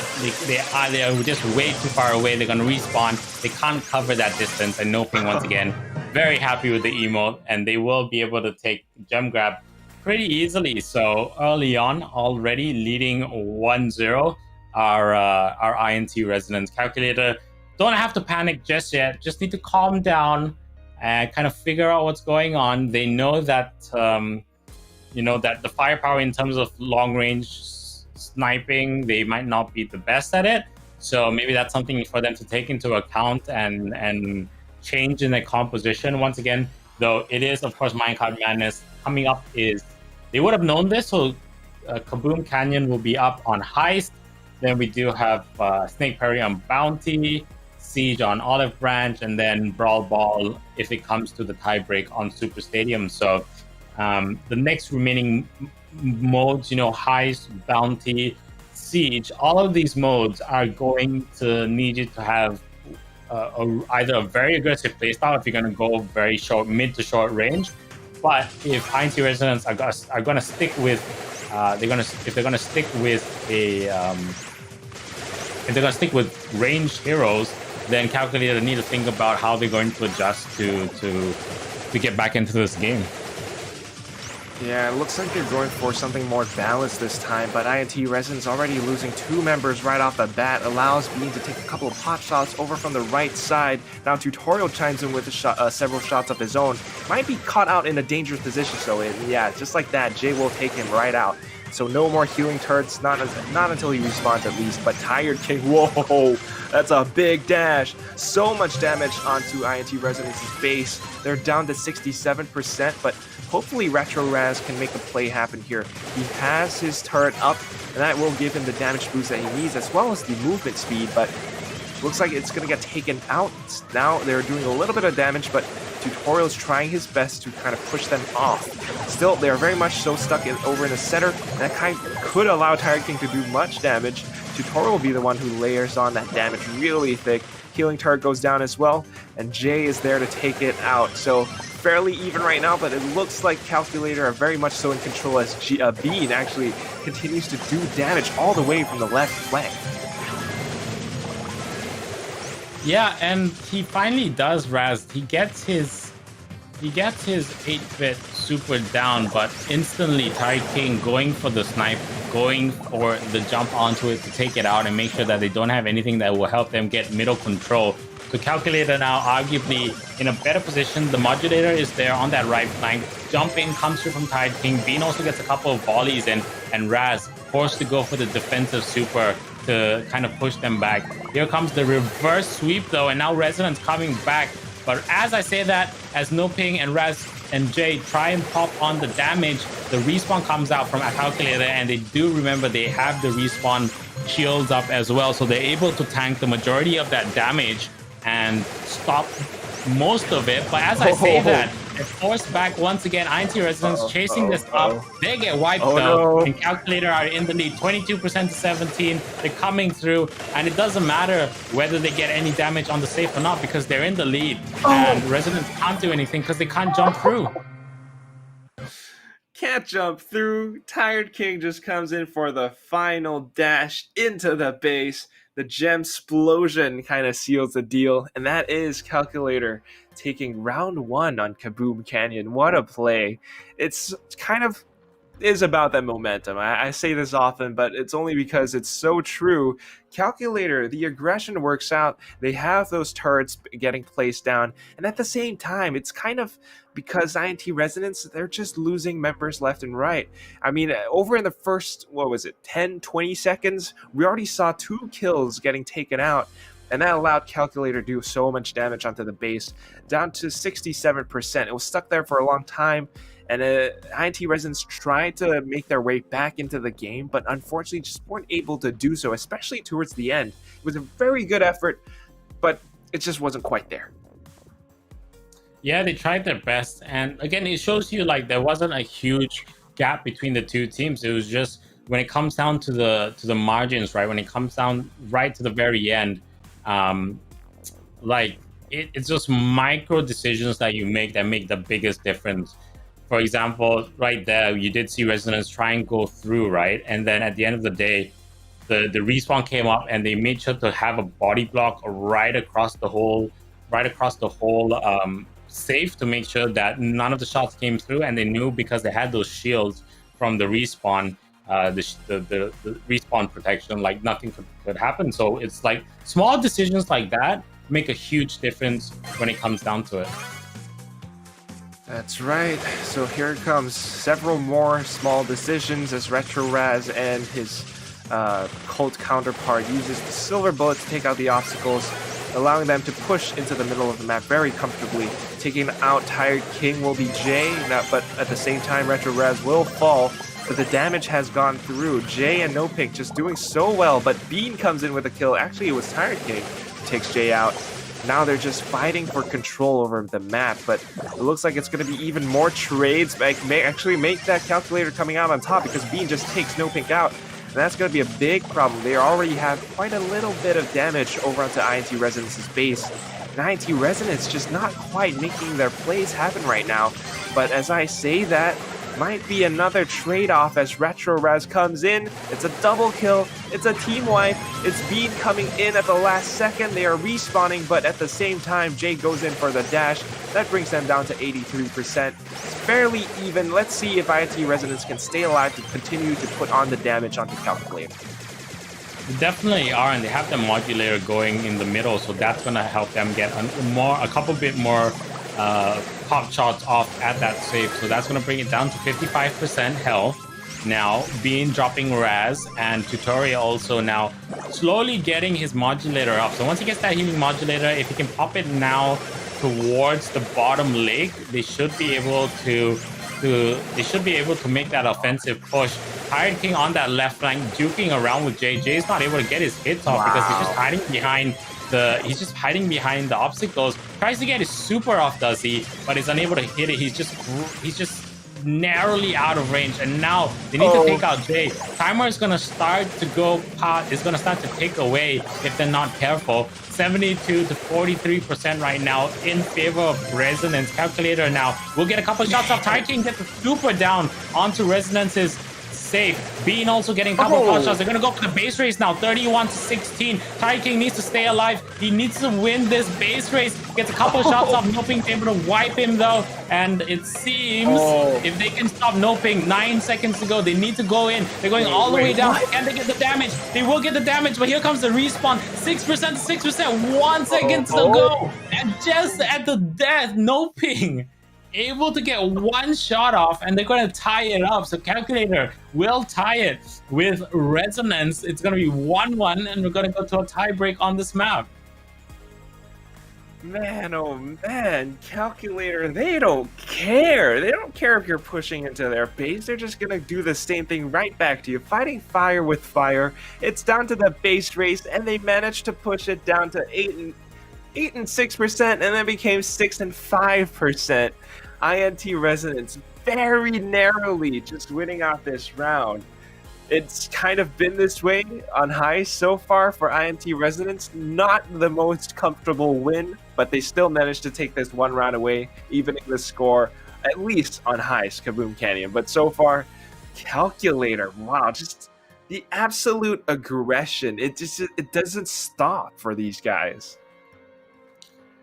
Yeah, it's really hard, and the balance between it was, I think, if Pirate King towards the end right there, if he was able to continue his offense, sorry, not Pirate King, sorry, Tired King, if he was able to yes, the Pirate shots off, he is a Pirate King, he does have that pirate skin, but if he was able to get that super off, he was just out of range, that game would have been over, and Calculator would have taken it pretty comfortably.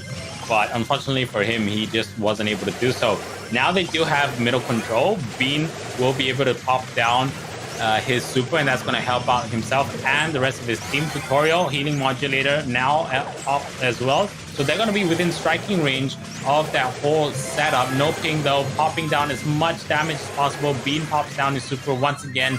But now the wipe comes through, all three of them go down. They've done quite a bit of damage though, 32% at the moment. So 100 versus 68 in favor of Calculator.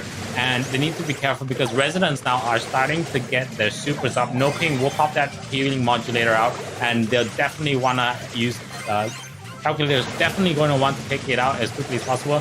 They do so. Another jump from Jay comes through, and that'll bring it to 62-68 in favor of Resonance. So now the power swing is towards Resonance, but just barely, and they're forced to pop in two of their supers. So Tutorial and Bean working really well together, helping with the movement speed and the rate of fire, also with the healing modulator to sustain. And now they're trying to get that wipe, trying to take out everyone on Resonance so they can then move forward even more. So Tutorial now popping that healing modulator, straight away gets taken out by Jay, and they do get a couple of hot shots onto that save. So it brings it to 62-55. Calculator slowly but surely walking away with that lead. But as I say that, they wipe the whole team, and that means Resonance will be able to get into a better position to get some damage onto Calculator's save. It's going back and forth, but I think it's like you mentioned earlier, Phil, the fact that Bean is on 8-bit, the damage booster, because keep in mind, it doesn't only boost his own damage, it boosts his team's damage as well.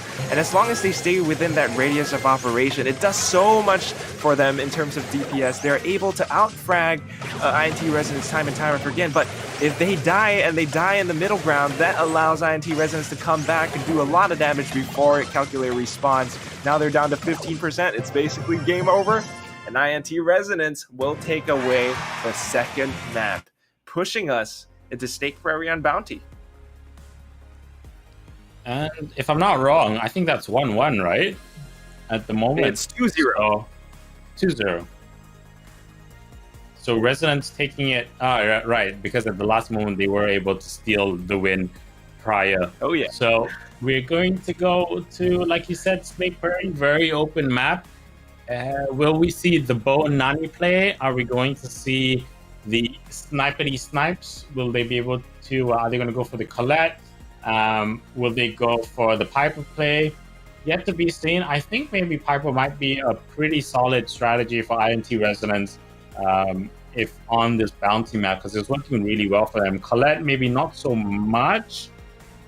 But I don't think they'll go for the Nani strat, because it's quite counterintuitive to how they're playing and their playstyle so far.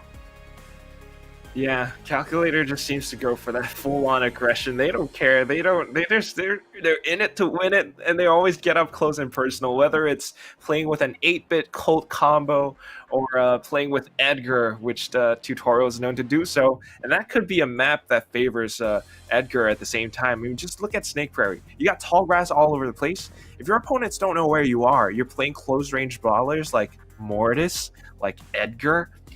Man, you could pull off some sneaky ninja plays.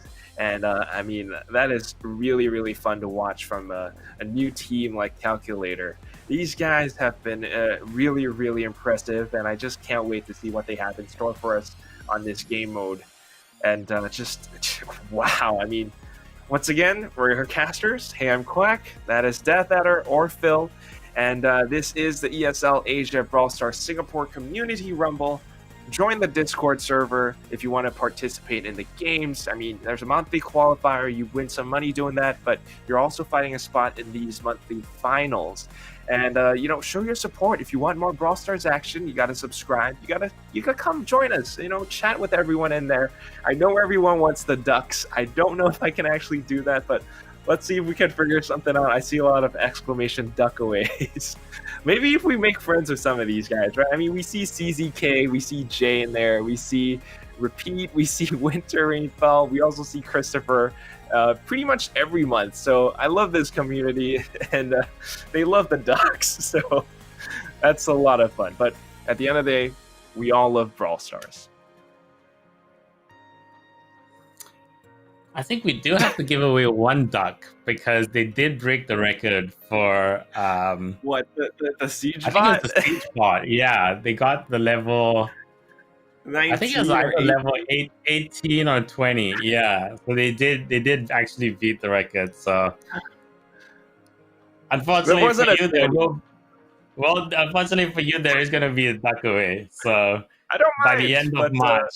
Yeah, by the end of March. But yeah, we have tons of these plushies as well. So when if the tournament doesn't continue, or the casters change, whatever it might be, we do have plenty of plushies from Brawl Stars to kind of give away as well. And I don't mind posting some of these out also. So just keep track of it, and we'll see how it goes, and maybe I'll create like a Google form or something, but that's way down the road. We still got a couple of months left here for this first community series, and we are on to Snake Prairie. If INT Resonance pick this up, they will move on to the next stage of the lower bracket, which will be the lower bracket final, where they will face a GMD.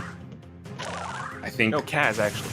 No, they'll face Kaz, sorry. They will face Kaz if they make it through, but that is still in the future.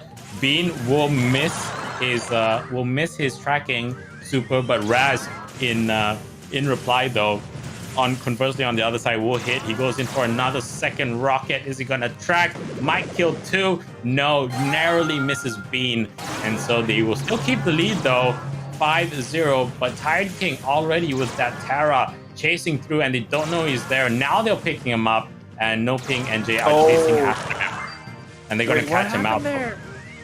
So that's 7-0. He wasn't. He's just trying to hide. That's the thing. But like you said, Jay does have that ability to see through the concealment. Yeah. Oh man.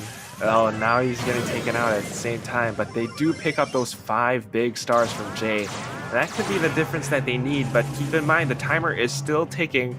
They have to beat the clock here, pick up those 4 more stars if they want to win. Look at where Tired King is though. He's going in for the huge flank all the way over from the right side. Where here comes again Hunter. Oh, Jay. Perfect counterplay takes him out, and that gives INT Resonance a lot more stars. They are up by 11. Timer comes down, and Calculator, they need to make a play. And I don't know, man. It looks like game over, I think. No Pink and the other Boa, they're just going to duke it out a little bit. But Jay is still the better Tara over Tired King. Bean tries to make a play, but unfortunately, it's just not going to quite be it. And INT Resonance takes away the first round over on Bounty. You know what's weird though is the fact that in that last play, right, with that Terra Super, he didn't wait for the Seeker missile, right? He didn't wait for his Nani Super on his side, because if he had gone for that play where it sucked all three down, he would have killed all three. Because the Terra Super would have hit, the suck would have brought them all together because they were close enough, right? The damage from the Ultima would have hit, the Shadow damage would have been there as well, and then you have the Nani rocket, so that would have been 3, and they would have been in the lead with all their players far behind apart from the Tara. So a bit perplexing as to why they didn't kind of wait a couple more seconds and coordinate that, but yeah, Resonance leading 1-0 on the scoreboard. Calculator going to have to tighten up their offense if they want to stand any chance in staying in this competition. Yeah, and I mean, at the same time, you got to think about it. If INT Resonance wins over Calculator right here, right now, they go back at it against Team Cast, the team that knocked them into the lower brackets in the first place. So it's going to be another grudge match. A lot of grudge matches in this tournament, but for now, it's Calculator with the first star. Tired King in a very precarious position. Look at that. Both of them going for the pincer maneuver. They get him down. The Shadow Tower goes in as well, and that gives them information about where Tutorial is. Raz comes in with a Seeker Missile, takes him out, and now INT Resonance are up by 3 stars. Calculator, they're just not playing so well over on Bounty.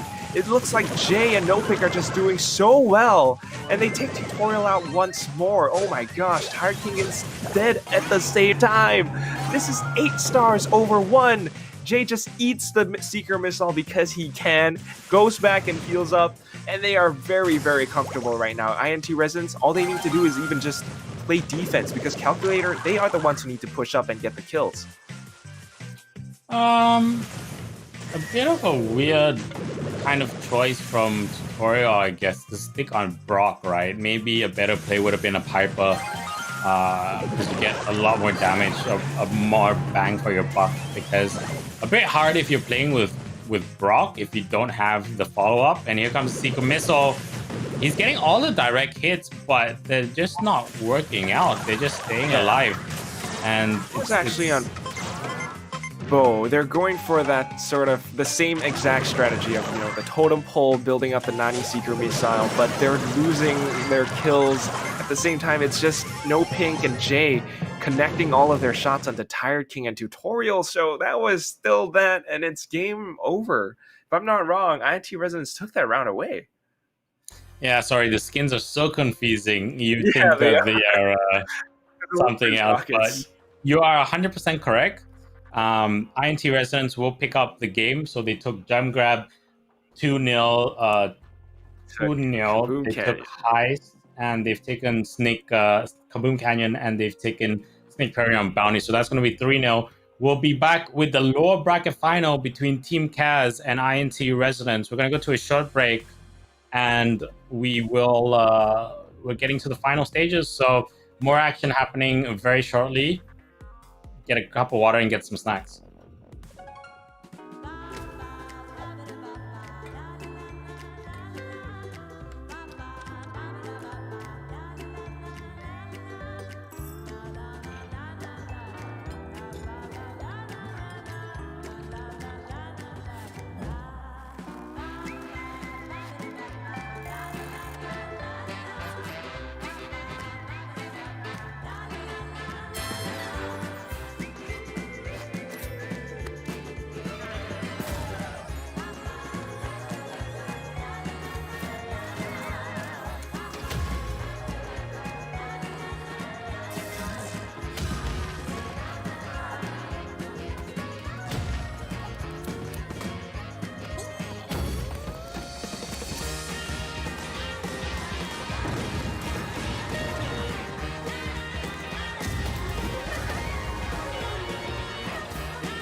And welcome back to the ESL Asia Brawl Stars Singapore Community Rumble December Finals.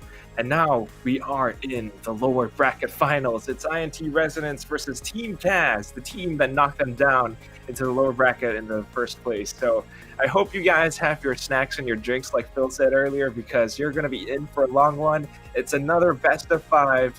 What do you think is going to happen here, Phil? Anyone's guess. Right. Like we saw Resonance, very strong team, but we also saw that Kaz early on pretty dominant, also just a bit unfortunate to go up against the opponents that they eventually had to go up against. So yeah, I've kind of given up with predictions, to be honest, at this stage, especially for this month, because we've had absolute wildcards happen all over the place, and it seems like, apart from like even IC Doppin, right? Like even with their games, the scoreboard hasn't really told the story of the actual game content that has happened during the matches. So I'm enjoying it. Like, don't get me wrong, I'm enjoying it. But really, it's hard to say what's going to happen, because it really seems to be the tournament of underdogs at the moment. All sides are playing very brilliantly. They're all adapting to the play styles as well, especially today on this second day.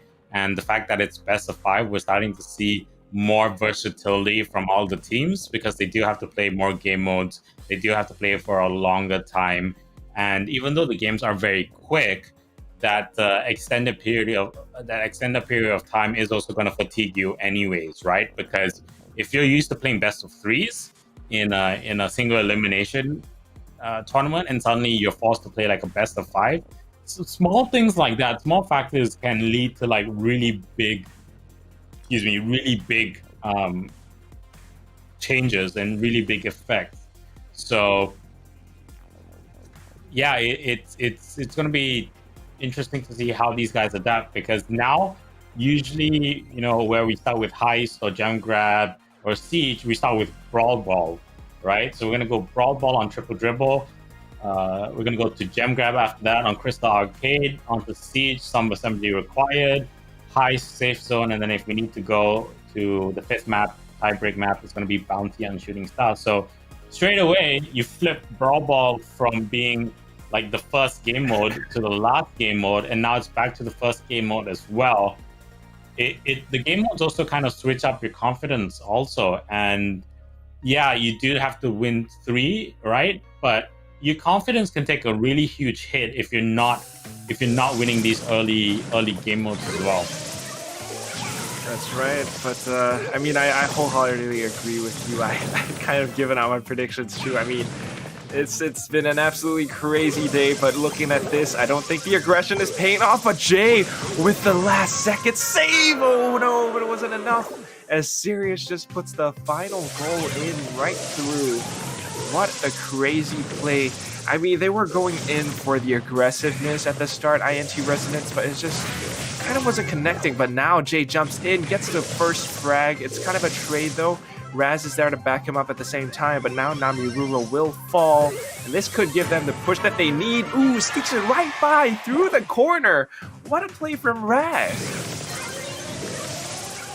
Amazing play by Raz right there to get that shot in, and both sides, once again, like I told you, both of them really pulling out the stops. Jay though is trying to do what he does best. Serious though, he knows he has the HP. He knows if he can take out they know if they can take out the opponents, they're gonna have a pretty easy shot in. Nina as well. You have the bear. He hasn't had to use the bear at all. He hasn't had a chance to get the bear up also.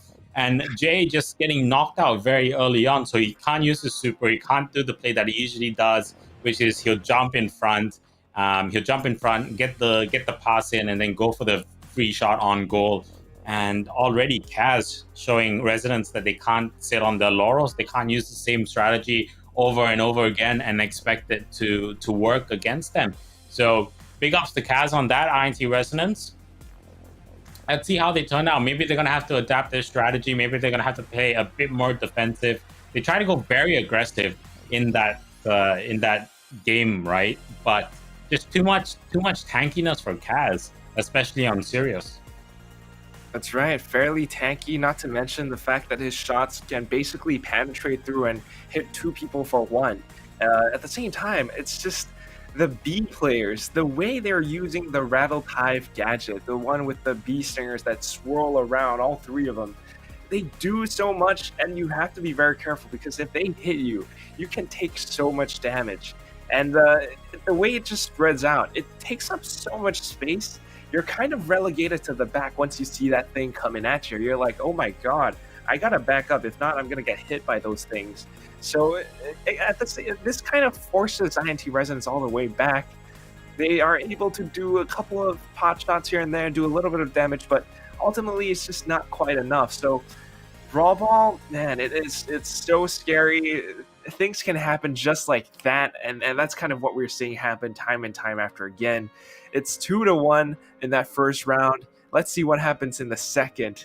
And like we said earlier, predictions are just kind of really tough to go with right now. Kaz seems to be the one in the lead, but I mean, they did knock INT Resonance into the lower brackets. Let's see if they can win these 3 or 5 games over INT Resonance once more. Yeah, I'm just trying to think what they could possibly do, right? Like, it's pretty hard for them to use that old strategy because they need something. They need someone that's tankier that can kind of counteract that push that Kaz has. The whole reason why it's working out for Kaz is they do have two brawlers that are doing a lot of damage that are low on HP, but at the end of the day, Sirius is able to back it up, right?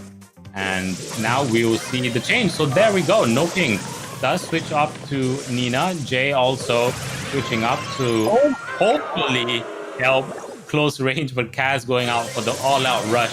They'll get the early kill in, and now the super comes out from I think it was from Nami Ruro, and now they're rushing once again. Dewey with Barley popping down the damage over time, all his Molotovs onto that area, and they're forcing Resonance to just basically spread apart. And at the moment, Kaz in a commanding position, now just being a bit more patient. Jay, again, he's not on Edgar anymore. He switched up. Sirius with the bear comes through. He gets taken out. The bear gets dropped as well. But Resonance very low on health. Namiruro sniping together with Kiwi. Goes for the shot, misses the shot. Maybe he's playing away. But he'll go in for the walk-in, and Kaz will pick up Brawl Ball, taking it to 1-0 on the game mode scoreboard. And that was convincing strategy. Like, Resonance tried to adapt, switched out their lineup, but just still couldn't deal with the aggression and the damage that Kaz were putting on.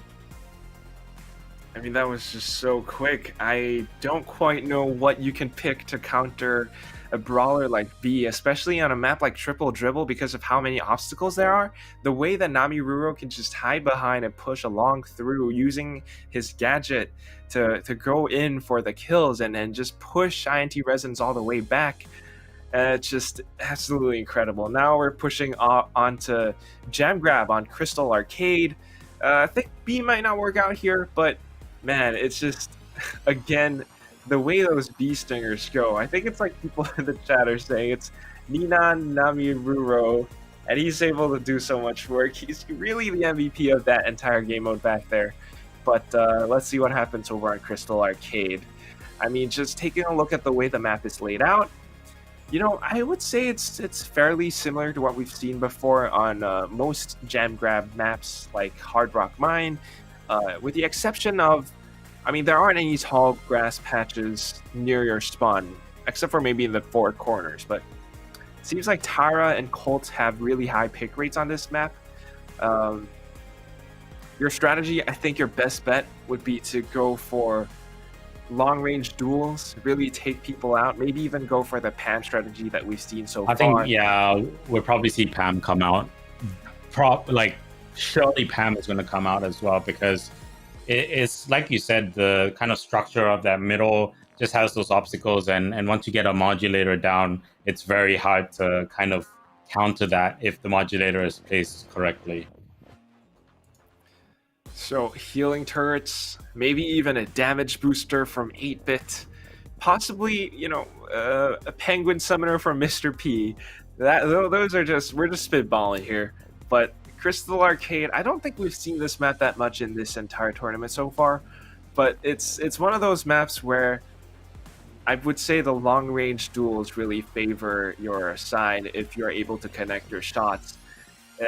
And at the same time, you really just need to have that sort of tankiness from Pam, that versatility, the healing turret to really give yourself that sustainability to gain ground over in the center of the map where the gems spawn. Once you're able to pick those up, you're very comfortable and you're pretty good to go. On the other hand, we did see this quite a bit on Hard Rock Mine. Piper, right? We have that escape plan. It's, what is it? Let me just see. It's Rule 22 from Zombieland. When in doubt, you know your way out. And that allows you to hold on to your gems. So I don't know what these teams have in store for us, but so far, Kaz are the ones in the lead. And if they continue doing this, they will earn themselves a spot in the grand finals where they will face off against a team like IC Doppin, the previous grand champions of the Brawl Stars Singapore Community Rumble for the month of November. So, I don't know. Is it going to be Kaz? Is it going to be INT Resonance? Let us know. What do you think in the chat, guys? Is it going to be Chewy, Sirius, or is it going to be Jay, Response, and the rest of them? Yeah. Zombieland also had another rule, which I think rule number 1 was cardio. So yes, it is. We might see a very aggressive strategy being placed here, where you just nip in and nip out, grab those gems, and keep them on your lineup. Yeah, it's going to be interesting to see if they have a Piper, if they have a Pam, because usually you'll park the gems on either one, right? Depending on what your strategy is. So yeah, Kaz Resonance, best of 5 so far. Kaz very commanding lead on Brawl Ball. But like I said, it's kind of like a pocket kind of game mode, right? It's not very comparable to any of the other game modes once you're in, but that's going to give them a bit of confidence heading into this round. Still, I don't know if confidence is going to be enough. It looks like Namiruro is fairly confident. He's going with Edgar, jumps right onto No Pink, gets the first elimination, and dashes right back out. And this allows them to gain so much space. Sirius does pick up the first gen. Still in contention against Jay, though he will fall. And that allows the rest of the INT Resonance team to kind of secure the left side, which gives them the space that they could use to snipe over obstacles like what Jay is doing. But he does get taken out. They also get the jump on him. And that's going to be Retro Raz getting taken out. No Pick still over on Nita. Let's see if he can get his bear summoned. The bear could do quite a bit here as well because he can use his gadget to basically stun people if the bear is close enough. But man, you gotta watch out for Namiruro. I mean, Namiruro, I don't know. He's just jumping all over the place and doing so much damage. But here it comes. Shadow Tower goes through. He gets taken out. And it looks like INT Resonance have set up this really nice camp there because of Retro Raz's damage booster. They're just dodging all of Chewy's attacks at the moment. Here comes jumping from Namiruro. He's able to take out No Ping. But it doesn't really affect him because there's no gems on No Ping. Everything's parked on Raz and Jay at the moment. Finally, the damage booster gets taken out, and that's going to help him quite a bit. Namiruro, though, will get the jump onto Raz. Here comes the offensive attack from Sirius as well. But No Ping with the reply, dropping Raz as dropping Namiruro, I think it was. And so they're going to be forced to come back in. But now the countdown will start as Chewy is able to pick up 2 gems as I was talking about all of that action. Jump is going to come in once again. Namiruro will take out Jay, bringing up to 14-3 on the gem count. And Kaz picking up the first round pretty easily there. Once again, having good balance between offense and defense. And at the end of the day, they are really keeping their eye on the objective. They're not getting complacent. They know what they need to do. They're making sure that they don't kind of drift off tangent. And throughout that whole game, you could see they were quite defensive, and they're trying to feel out their opponent, trying to figure out what INT residents were doing. And the minute they were able to kind of discern what was going on, they just went in for the jugular straight away, and kind of, knew that if they could get to the countdown, then they would have to go in for the kind of the retreat, right, which you always see. And they also had a strategy in point, ready to go for that chase. And if I'm not wrong, they had the Edgar ready to jump. I think it was Namiruro on Edgar. So Namiruro was ready. He was just ready to pounce the minute the chase was coming in from residents trying to claw back the game. That's right. I mean, like Joseph Schooling, this guy was just diving into the pool, going at it, and he's just taking those shots against his opponents time and time after again. Even if he dies, he's still diving in there. He doesn't care. And that allows his team to pick up the gems and run away. And then he kept doing it time and time after again. But this is, the lower bracket finals. If INT Resonance doesn't pull their stocks up, they are out of this tournament and they lose their spot in the grand finals. Of course, they do secure themselves basically at this point, a third place in this December finals, which would net them $250. But still, you want that first place prize. Not too shabby, but you want that first place prize. To answer your question in the chat, Life of TZ, the total prize pool of the Brawl Stars Singapore Community Rumble is $14,000 SGD. Of course, that is spread out across several months. First place is $700. And second place is $350. So that's what these guys are fighting for here. And let's see if they can pull that off. For now, INT Resonance, fairly even. They do have some ground control over the center of the map. Retro Raz holding out to 3 gems. But still, you got to watch out for the remaining of the Kaz team. I mean, Sirius just takes Snowpink out. Namiruro is going in for it. He swapped down over onto Nita instead of Edgar, but that is still possibly quite a lot of damage. Yeah, and Sirius also has the gadget attached where his shadow form does give him heals as well. So he does have something to sustain if he's taking a lot of damage on that left flank. As I said that, Jay gonna get the jump onto Sirius. Namiruro will take a no-ping as well, so that's gonna be a trade. But at the moment, Kaz able to recover those gems. So they do, they're trading kind of, they are trading territory left and right. No one's really having a huge lead at the moment. But then, as I say that, Namiruro and Sirius able to pick up 2, and the majority of the gems being recovered. Jay, though, with the jump in, will be able to stop that countdown, and he's going to wait for the rest of his team to respawn. Raz taking a lot of damage. They have to be careful, though. Here comes the bear from Namiruro. Jay with the jump once again takes out the bear straight away, almost goes down and almost drops his 5 gems. Kaz, though, as that happened, is able to pick up a frag and also able to pick up those gems. So 11-0 on the scoreboard at the moment. Raz getting taken out from Chewy, and a really good play from him on with the suitcases, and that's it. So Kaz pick up the second round, and that's on gem grab, and that's going to bring it to 2-0 on the scoreboard. 1 game mode away from walking into the grand final. Like you said, Phil, very sound strategy. It's all about the suitcases. It's all about the Mr. P. He just went in, got those gems, and played really safe all the way at the back. Jay had a really good effort dashing in and doing a lot of damage, but fortunately just wasn't quite enough. INT Resonance, they actually are losing maps time and time after again. We're down to 2-0 now, am I right? Yeah, we're down to 2-0. So Kaz, right. if they pick up Siege, which is going to be on some assembly required, they walk into the grand finals where they're going to go up against IC Doppin. IC Doppin. Man, we need INT Resonance fans to believe, because this is the lower bracket finals after all. How can you have a 3-0 in the lower bracket finals? Come on, you got to put up a better fight than that.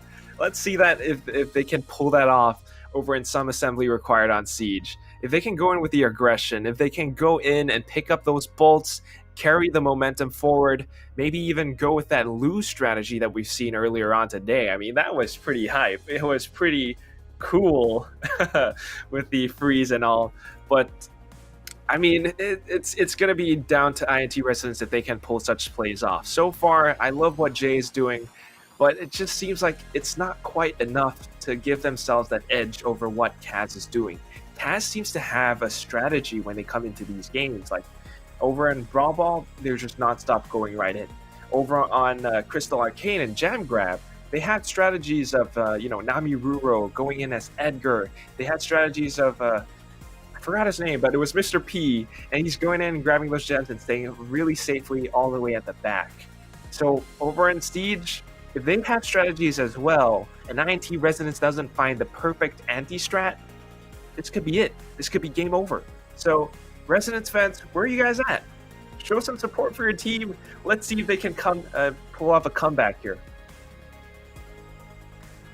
Yeah, so we're just waiting for the teams to get ready, and inevitably, I think Resonance are INT Rezo. They are kind of just taking a moment to think about their lineups, taking a moment to really, really consider very carefully what needs to be done and how they can get back into the game. Right, Siege is not an easy mode, so I'm guessing we're probably going to see Lu come out once again, as most of them would have seen the strategy being used, right? And we did see in chat that it's actually a strategy that most of them know. It's a planned strategy, so definitely probably going to see that.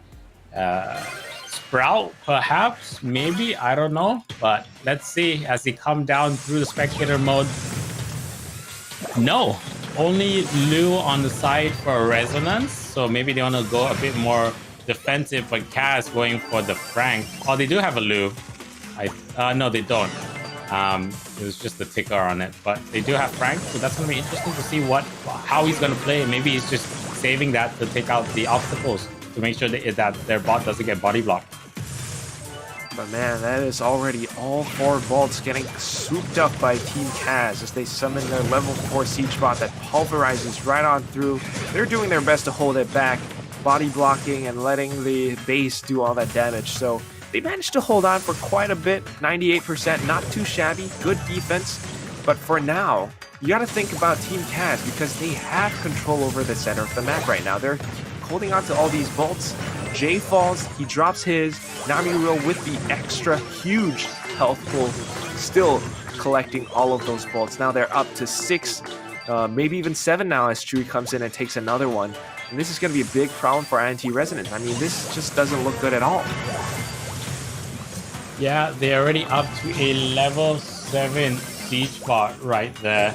And it's going to be a bit more painful this one. They do freeze him right at the obstacle, so that's going to force the bot to kind of bug out and keep walking into that wall. And as long as they don't aggro it, it's going to be stuck there.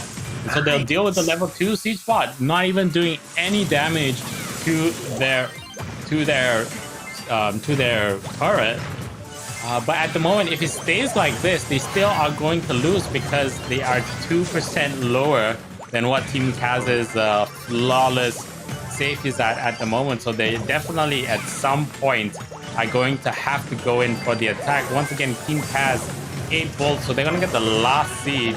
And Resonance, what they're going to have to do is they're going to have to defend against this bot. Then also they're going to have to go for a counter attack and get at least they're going to have to go for counter attack and get at least 1 hit on.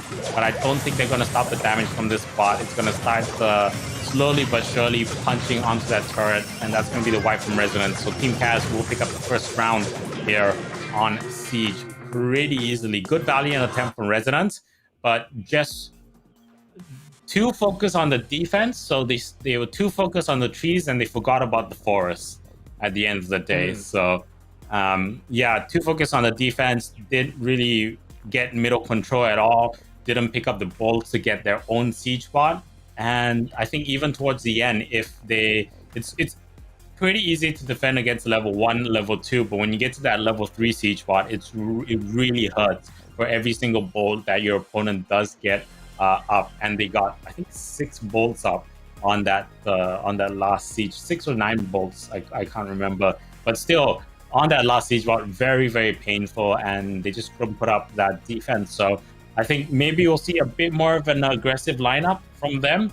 They did try and use Jackie to good effect, but again, didn't really work out that well. So Yeah, a bit of a unconventional loadout from Kaz, but it worked out at the end of the day. So residents, I don't know, they need to figure out something, and they need to figure out something very, very quickly because they're on the road to getting knocked out of the competition.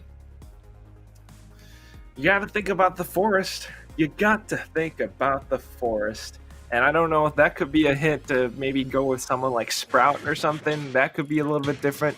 So far, the Lu defense has been absolutely strong. It's just such a powerful combo of keeping the bot stuck behind the wall, but at the same time, just look at how Sirius and Chewie are playing. I mean, using Ems with her super, that huge area of effect, it slows players down. At the same time, it's also a little bit of DOT, damage over time, that is. And not to mention her basic brawler ability, shooting that perfume. It lingers, it does damage. It controls space really, really well, and that I think is what INT residents are struggling with. It's only the first phase. Level 3 siege bot pushes through, and it's already down to 25, 20. Oh my gosh, what is going on here? They're down to 10%. Only now do they actually eliminate Kaz, and they're, oh my god, this is basically game over. What is happening from INT residents? They need to make a play happen. This is do or die for them. Yeah, they definitely. I mean, one thing is they need to make sure that none of them die. Second thing is they need to make sure that they get all their supers. And then the third thing is they need to get the siege bot and probably the next one as well, because 1 or 2 hits on their safe and that's it. So now they really need to support this siege bot. They need to go all in together with it. But at the same time, Nami Ruro is right there at the middle of the map, so it's really doing a lot of concern. But they will take out Nami Ruro, so that's good for them. The bot's going to get quite a bit of damage, and that's 40 damage. But again, look at Sirius. They are trying to just go for the ninja, and Jay needs to make sure that he doesn't die. Gets the super off, does a bit of damage. Chewie, though, is there as well. They need to make sure that they don't get into range, because they do have Chewie, who does have that ranged attack. And now the bolts are going up. They need to wipe Kaz basically and pick up all the remaining bolts. And I think this is going to be the end. This is going to spell the end of INT Resonance's journey in the December finals. Yeah, I think they know it too. Raz, I think he popped it a little bit too prematurely because the bot is not in range of the base's turret, so it won't be chipping away damage, and it's basically game over for INT Resonance as Nami Ruro slams the final hammer onto INT Resonance's base. So, I don't know, man. It looks like they ran out of INT, not enough LUK, and that's going to be Kaz taking the win over INT Resonance. Commiserations to them, but they are out of this tournament. They do secure themselves a 3rd place, so that's 250 bones, but still nothing, not as much compared to 350 or even the 700 that they would get if they are in the 2nd or 1st place. So, congratulations, Kaz. They move on into the grand finals where they will face against the raid boss that is Icy Doppin. Yeah, and we're gonna see whether Kaz can dethrone the latest champions. Of course, coming into this December Cup, they were, of course, the champions of the November finals. So are we going to see a new champion, or will IC pick up a double? That's the question to be asked, and that's the question that will be answered when we're back from this next break.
It is time, ladies and gents. It is the Brawl Stars Singapore Community Rumble Grand Finals between Team Kaz and none other than the standing champions, IC Doppin. Who's going to walk away with the majority share of that $1,000 prize pool? That's yet to be answered. If we just look through the brackets and see their journey, IC Doppin dropped Folder Kids 2-0, went up against their sister team in Grasma Doppin, dropped them 2-1, took out Team Kaz 3-0 in the upper bracket finals. So that was a best of 5, and are now in the grand finals. Kaz, of course, like you saw, got dropped down to the lower bracket finals, so they got a bit of practice, a bit of a warm up compared to IC Doppin, who have only played one game today, the whole day, and they're gonna see whether they can keep that streak up and walk away as champions, or Team Kaz with this chance at revenge. Are they gonna be able to unseat IC Doppin? That's the question. What do you think, Quack? Man, I don't know. They lost to IC Doppin 3-0 in the upper bracket final. I hope they are warmed up because, man, like we said earlier, predictions are basically out of the window at this point. I have no idea what's going to happen. IC Doppin are this really strong, really sound team, but at the same time, Kaz has proven themselves to be that team as well, as they go up 3-0 against the likes of INT Resonance. So it could be anyone's game, but the very first game mode is going to be Siege on Nuts and Bolts.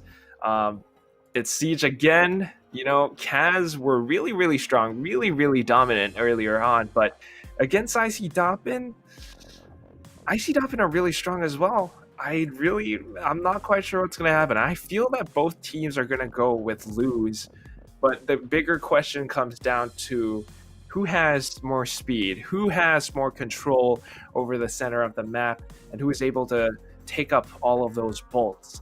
And when it comes down to that question, I really don't know, because both teams have proven themselves to be really good at that. Yeah, it's tough, right? Trying to get an accurate prediction as to what's going to go on, but we'll see. We'll see how it turns out. I think we're in for a bit of a show. If IC Doppin continue, if they continue how they have in that previous match versus Kaz, this is going to be a pretty quick match. But Kaz, I think they will. They're going to pull their socks off. They're going to dot their I's and cross their T's, and hopefully give us a better show. I'm praying that it is a better show for the folks who are tuning in. So let's just have a look at who is in the chat at the moment. We have all the usual characters, and I think who else do we have? Andy has joined us. We have T-Bone as well. Raz is in the chat also. So hi to everyone there. And we have all the usual, CZK and the usual folks in there as well. So big hello to all you guys. And yeah, we're going to go into the first game. So it is IC Doppin versus Kaz on Nuts and Bolts on Siege, Quack. This is the one-up, the second life that Kaz has earned after proving themselves in the lower bracket finals. Let's see if they will make use of this. Let's see if they can put IC Doppins down to the ground. And so far, it looks fairly even for now, but Kaz does pick up the level 2 siege bot. Only a level 2, not too shabby, not too bad. Wiggly Spoo still trying to go for the defensive maneuvers, maybe even some aggression as he goes in for the fight. Looks like he's just stuck over in the center as 3 members converge onto him. Mochivol and Dot Squid are the ones to defend, and they will be able to do so, sustaining only about 24% points of damage to their base. Not too shabby, still very early days, but Kaz has control over the battlefield right now. They're picking up 3 bolts. Yeah, the big differentiating factor right there was not just the bot coming through. Kaz was making sure that with Chewy and with Sirius as well, that they were getting some damage through the middle and that right side also. So that's why There was so much damage there. Now we see Kaz once again. They did keep their eye on the ball. We're picking up Bolt. So level 9 siege bot on that second siege. Mochi can't really go for the body buck. He will get that freeze on, so they will stop it just in the nick of time. But remember that super does not last forever, and I think he might be able to get a couple pot shots off. Yeah, he'll get one punch in, I think. No, he doesn't at all, and they're able to hold them back, does Wiggly Spoo and also Dot Squid. So still 76% health. Last siege coming in 15 seconds, and they need to start fighting for those bolts. Wiggly Spoo able to get one. If he stays alive, it'll be 5-3, but he does die and he'll drop those bolts. So it's 6-3 on the scoreboard, 7-3 now. The last siege is going to come in very shortly, and that's going to be a level 8 siege bot on the third siege. Kaz, they are in a commanding lead at the moment. I see Dopin, they can't really do anything, and I think they've given up. They know that they've lost this round, and they're just going to they're just going to conserve their energy and get ready for the second round that's going to be coming up. And that's just round 1. Kaz actually takes it away. Looks like they've warmed themselves up into the server. They might have lost in the upper bracket finals, but they did win over INT Resonance in the lower bracket finals. That little boost of confidence pushes them into the grand finals. They take round 1. Let's see if they can take away round 2. I'm very excited to see how this one plays out. The way they've been going on at it, they have control over the map. They have their Lu, they have their plays, and it's just connecting so well. Icy Dolphins, they're doing their best. They're defending, but they're just not quite seizing control over the map. They're dropping the bolts, and it's really unfortunate. Even at times you saw 2 players were dedicated to defending, leaving only 1 over in the center, and that allows the entire Kaz squad to just converge on that one lonely guy. There was nothing that he could do. He's just dying left, right, and center, and Kaz takes it home. This is only round 1. We're still waiting on round 2.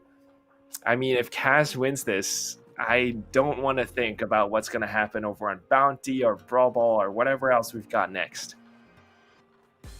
Yeah, like you said, we can't count them out just yet. I think IC Doping kind of realized that they've made a couple of mistakes in that round, and I think they definitely are gonna shore up some of those defenses. So we can't count them out just yet. But Kaz are gonna be happy about that. They do pick up one round that's gonna give them a bit of momentum, and they're gonna say, "Look, guys, we have this momentum. We have a bit of wind behind our sails, and let's carry this on. Stick to the game plan. Trust in the process. Let's not think about it too far, right? Let's take it round by round, slowly but surely. We're going to get those wins in. Focus, trust in the process, and we're going to get there and eventually get that win." And I think that's how they're approaching that at the moment right now. They're making sure, they don't have the ghost of their past in their head, that they've lost 3-0 in that upper bracket final. So we'll see how it turns out, and we're just waiting for the teams to get into the lobby, and then we'll get started in that second round here on Siege on Nuts and Bolts. And here we go. Let's get into the game. Wiggly Spoo switching over onto Surge instead. He does take one shot from Namiruro though, but there is an elimination onto Sirius on the right side of the map. Now Wiggly Spoo takes Namiruro out. Chewy does make it a trade though, so not too bad, but it's still Wiggly Spoo holding on to the bolts for now. But what is this? Kaz actually gets the level 2 siege bot going right through, and that means that Icy Dolphins are going to have to play defense at least for this one moment in time. Let's see if Mochi Ball can do it while Wiggly Spoo makes some plays happen over at the top of the map. For now, they're taking damage. Oh no, this is bad. Down to 50%. Oh. This is only the first phase. What is going on? Icy Dolphins, this is not good at all. Yeah, definitely. They do have mega control at the moment, and I think the problem is Icy Dolphin, they're just too focused on defense, and Kaz really are making full use of sticking to the objectives and getting the siege bots. Right now, Icy Dolphin should get this next siege. They do have 6 bolts, yeah. And the question is, Kaz, they're really good with offense. Can they hold on to this defensively and stop this push? Remember, I don't think they have They do have a Lu, and he does have his super up. No, he doesn't have his super up, so they can't stop the bot. Bot will go down, but they're still leading 51 to 49. They remember, just because they led early on, they didn't get the siege. They now do have the lead on the bolt count, but I see Dolphin going to pick up 3 bolts already, so that's going to bring it probably to 5-4. 19 seconds to go for Team Kaz to get back into this game. It's now tied at 5-4. Oh my it's going to be 6-4. Namiru will pick up another one. Mochi Boy as well. 8-4. And that's going to be it, I think, because Kaz are not going to be able to pick up enough bolts. 10-5 is the final bolt count that's going to be there. And the level 10 siege ball will come through. So Team Kaz, it's really rough. Wiggly Spoo is he's on a triple rank up already, while taking quite a bit of damage. The super gets popped as well. They need to make sure that Multi Boy and Wiggly Spoo don't get any damage onto the safe. They are able to stop it, but he'll take a shot in 5 seconds to go. And finally, a couple of hot shots from Wiggly Spoo and Multi Boy down on the middle on that left side while they were taking care of that bot. Will equalize they'll equalize the damage, will then also pick up the round, and that's going to bring it to 1-1 on the scoreboard right now. I see Dolphin, they are not giving up any of these maps without at least putting up some form of contest. So we're going to go to a third round, a tie-break round, and see whether, they can come back on this map on Siege. I have to say, MVP of that round goes to Wiggly Spoo over on Surge. I mean, at the start it was a little bit rough, but he managed to juke and stay behind cover at times and landed shots really perfectly as well. And that gave him the supers that he needed. He went up all the way to the very 4th chevron, giving himself the final upgrade. He comes in at the perfect teleports at some points in time as well. And that was really, really crucial, really strong. Towards the end, I really love that Kaz did not give up as well. I mean, they were down to, it was 49 and 51%. All Kaz needed was to come up with a perfect defense. They could, if they lost 2 or maybe 3%, that would have been game over. And that's really, really marginal, right? 2 and 3%, it's basically game over. But they didn't give up. They still did their best to defend. The siege bot didn't go through at all. But it was Wiggly Spoo who came in from the left side and continued shooting through. Kaz tried to body block it, but it wasn't enough. Still a very good effort.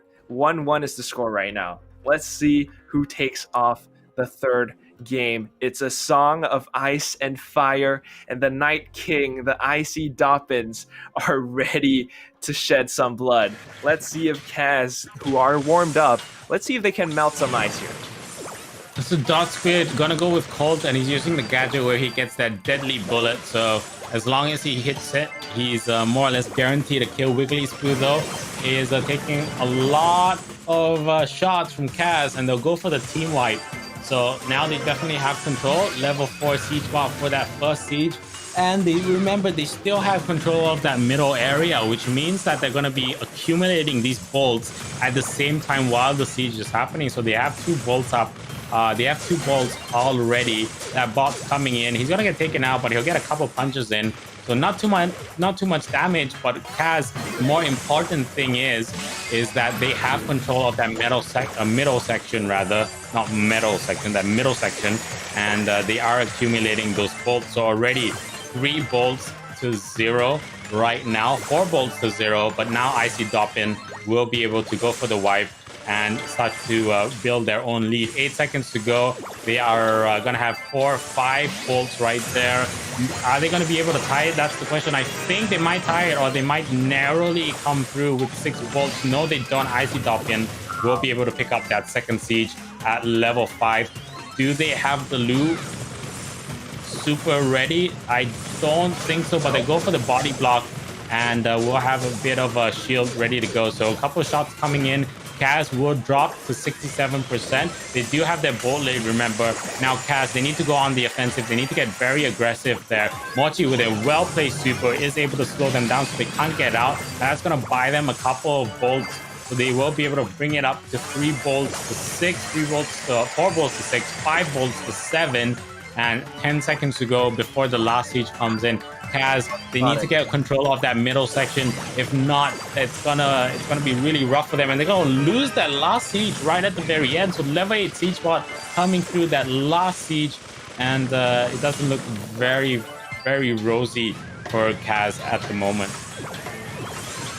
I mean, just look at Wiggly's poo. All 4 upgrades, and it's game over. I don't know if you caught that in the mid-game somewhere. Wiggly's poo was just dodging shots left and right. I mean, I think Nami Ruro it was the Nita player. He tried his best to shoot Wiggly's poo down, but he was just teleporting away, even upgrading to kind of give himself that little jump up so it dodges the shot.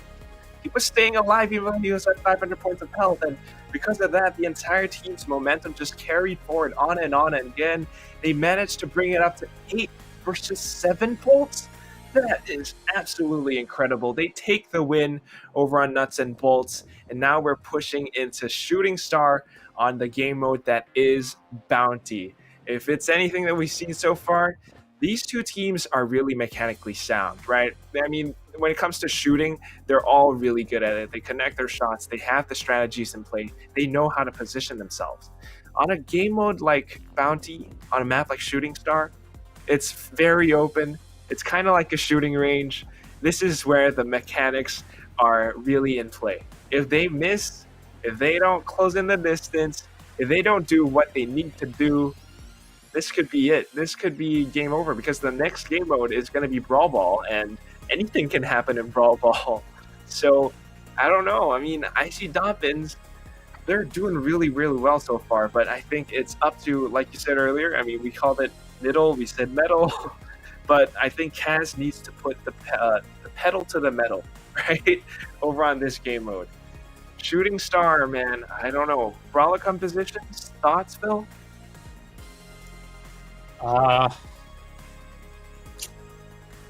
Probably a PAM. Definitely. I think you need something to sustain, right? So you need some form of healer. You potentially, I think maybe we might see an Edgar, depending on how edgy that these teams want to play, whether they want to be really risky about it. I think Terra as well. We might see a Terra potentially because of the obstacles, how they are in the middle. So there is opportunities to kind of suck your opponents in, but it really depends on how aggressive or how offensive and how defensive these teams are, right? Because at the end of the day, it's if you're playing very passive, then very much you're probably going to play someone who can tank, and then you're going to play 1 or 2 sharpshooters, whether that's Piper, it could be, you could run that Bo Nani composition as well if you just want to hide all the way at the back of the spawn. If you're very aggressive, you can go for the kind of Nina plus like the Nina, Edgar. There's so many combinations to think about on Bounty. So it really depends on what the kind of mood is for the teams, right? Like B is also a really good choice as well. Sometimes on rare occasions we see Barley coming out, and that's if you really want to zone your enemy and kind of force them to kind of play towards one area of the map. So yeah, a lot of flexibility right there. We haven't seen Brock in a very long time. Usually that's more towards kind of an objective based game, but yeah, so Colt, Piper, Nani for Icy Dolphin, so they are definitely going to try and want to use the Seeker Missile. Chewy is on Nani as well. We see a Piper also. Do we see a Colt for a mirror matchup? Yeah, we do. So it is a mirror matchup from both sides, and already Kaz getting the early star. They get the first due star, but Icy Dolphin with 2 kills, now 3 kills, bringing up their star count to 9.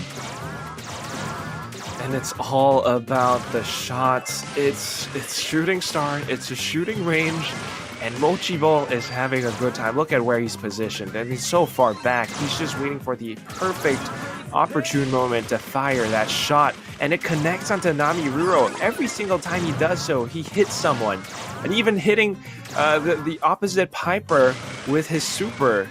And right now, it's just Dot Squid. Oh, he gets taken out though, but not a problem as Wiggly's Poo answers back with a Seeker Missile of his own. The Peep goes through and he's firing even more shots. They're building up their supers. Dot Squid tries to defend, but Wiggly Spoo does fall. So that brings Kaz a little bit of hope. Still 16 to 11. They need 5 more. They're on the ropes. They need to push up, and that kind of puts them at a disadvantage because look at how open the middle is. Meanwhile, Mochi Ball, Dot Squid, and Wiggly Spoo, they've got so much cover, whether it's the grass, whether it's that little pond back there. Wiggly Spoo will duel it out against Chewy right there, but ooh, he's getting caught out by Namiruro. This brings it back a little bit more even, but still the difference is 8 stars, and it looks like Icy Dolphins are very much in control. Wiggly Spoo still goes in with another Peep missile. It hits, it lands, Namiruro falls. They're 24 to 15. There's 5 seconds left, and I don't think Sirius can do anything. It's game over for Kaz in this game mode. And that's only the first round, but Icy Dolphins are very much in control here, and they're doing a very good job of landing their shots. I mean, landing the shots is the main name of the game, right, on Bounty, and just the Piper play from Icy Dolphin, top notch. Like, was predicting where the enemy was going to be, really good map awareness, really good game awareness as well. And I mean, it's not as simple as just like that's where the enemy is, shoot, right? You have to think about the lead time for the shot, how it's going to travel, where your opponent's going to move, potentially if your opponent's going to juke. So all that kind of that play kind of interlinks with your team as well, because you need to communicate like, hey, I'm forcing them towards the left or the right to make your shot count on this side. And as long as Icy Dolphin can keep up these snipes, I don't think they're gonna have an issue with this second round and picking up the second game mode. Oh my gosh, just look at that. Okay, it looks like Dot Squid will be the first to fall. Now Wiggly Spoo dies as well. Mochi Ball still very much alive, still connecting his shots, but his teammates are dropping just by a bit. Star count is 2 to 5, so Kaz, now they have to lead, but wow. That one sudden shot from Dot Squid. Now Mochi Ball comes in. They are back in the lead. It's sort of a race. They're going back and forth, but right now, Icy Dolphins are in control of the game once more, and they're just staying in the center. Here comes Peep Missile. It goes right through. That thing speeds up the longer it stays in game, so right now it just misses, but they're still dueling it out. They're just firing shots back and forth at each other. Let's see what happens, Phil. Oh, hits his missile, does Chewy, and that's gonna be a good shot because that's gonna bring them up to 10-7. Now the question is, do they chill out at the back and just wait this out, or do they, have a bit more aggression and kind of build a bigger lead? Namiruro onto Dot Squid. Sirius goes down, so that'll bring it to 12-9. The main thing is they need to keep Namiruro alive, and Namiruro needs to make sure that he holds on to that super so that he can make the jump in case they go for that rush. And inevitably they do have to go for that rush at the end of the day. Wiggly Spoo just waiting for his super to come up. I think that's the same thing for Chewy as well. That's going to be one of the pivotal moments, whether they can get that super up in time right here and get a kill. Here comes the super from Sirius, unable to land that volley onto Machi. They'll pick up a double kill right there on Dot Squid also, and that's going to bring it to 16-9. The triple comes in. They'll end that second round 21-9, and we are tied at 1-1 on a Bounty. So Kaz, definitely not to be counted out just yet. They've come back into the game. They've realized how they need to adapt, and definitely not being as defensive as they usually are. Now on the attack, very much so, very aggressive, and that's working out quite well for them. Works out very well indeed. It's just all they need is those 1 or 2 shots that puts them in control, forces Icy Dolphin to come up aggressively, pushing up into the open, which is the middle, and that just allows Team Kaz to fire off even more shots where they know they will hit Icy Dolphin. So, I mean, it works out for them in the end. It looks like these teams are going to stick to the exact same brawler composition. Let's see if they'll stick to the exact same over in the third round, because so far it's been working out for them, and it's all about the mechanical skill and positioning. I kind of want to see the players switch between their roles a little bit, though. I mean, maybe if Chewy switches over onto Piper instead, and maybe if Namiruro switches onto Nani, then we can call him Namiruro. I would very much like for that to happen. I want to call him Namiruro. but they're giving us a good show so far, and I think the folks as well tuning in are pretty excited to see what they have left in the bag, whether there are any interesting strategies, any pocket strats that they have ready to go, whether they have any hero any brawler synergies, whether they want to pick up, maybe we'll see a Byron, maybe we'll see an Amber, who knows. We haven't seen them. We've seen Byron once. We have not seen Amber at all. We've seen plenty of Edgar though, so I'm interested to see whether Amber is going to make an appearance at all. We haven't seen Amber. You're absolutely right. I kind of do want to see Byron as well, but it looks like you're also right because Wiggly Spoo has brought out the Pam. Let's see if he can sustain his teammates as they go in for the shots.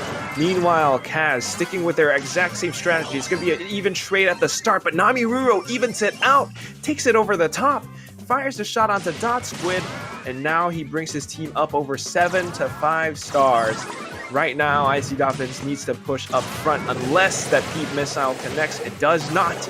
And this is Kaz with a huge lead. Oh, this could be all the difference that they need. As long as they play it safe right now, they should be taking this win over Icy Dolphins. And that puts us at a 1-1. But for now, it's still an even duel, but Namiruro, so deadly, so precise, still fires shots. One more onto Wiggly Spoo, and they will have even more stars over Icy.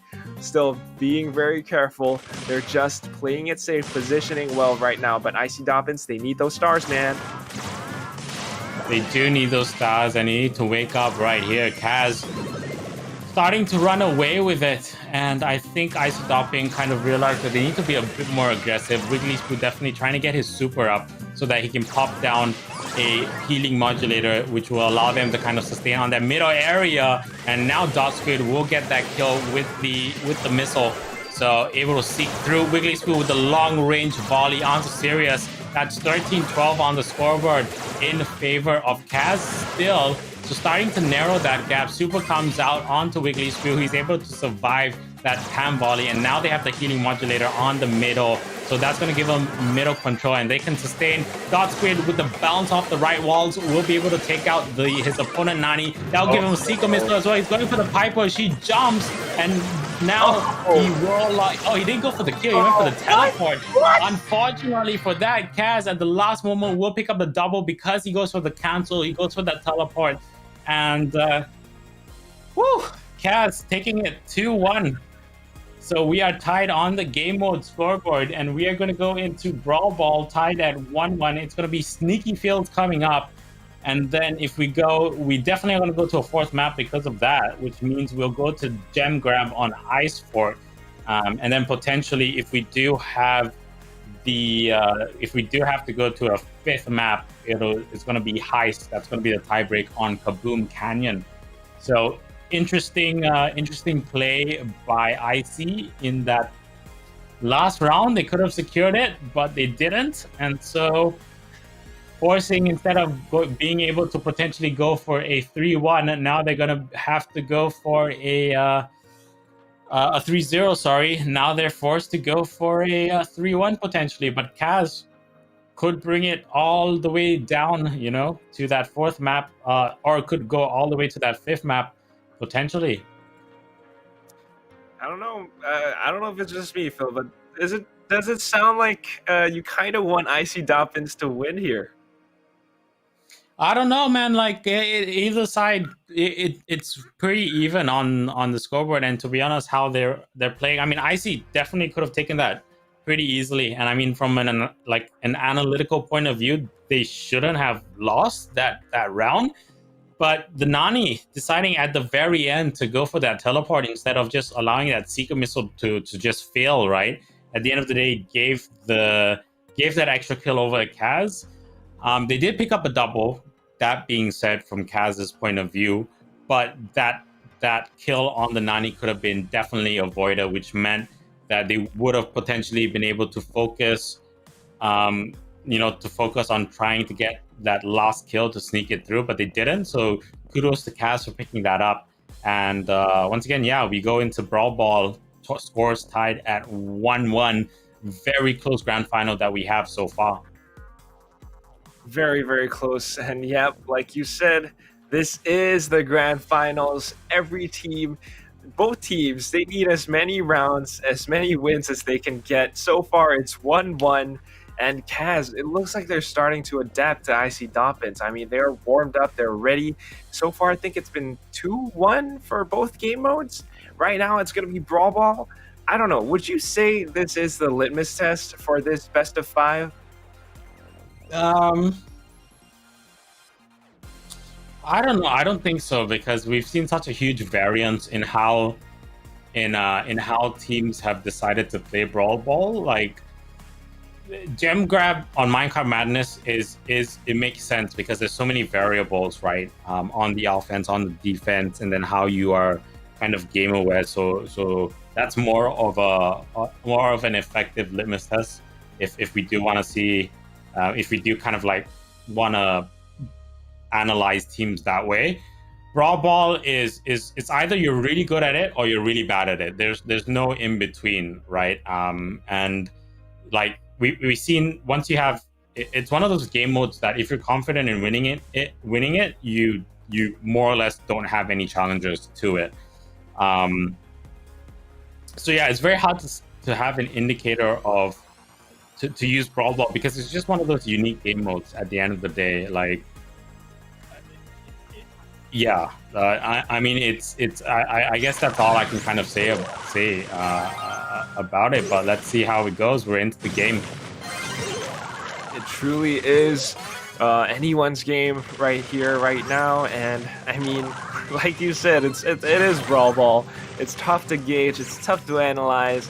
But so far, it looks like it's clear as day that Icy Doppins had possession of the ball. They will pass it on over to Sirius as they try to find another shot onto him. Mochi Ball, as the Colt counterpart, might be able to take a couple more shots on the Sirius. That stops his healing, and now they have so much space. They're pushing all the way forward into Kaz's goal at this point. Ooh, what a dash from Wiggly's Poo.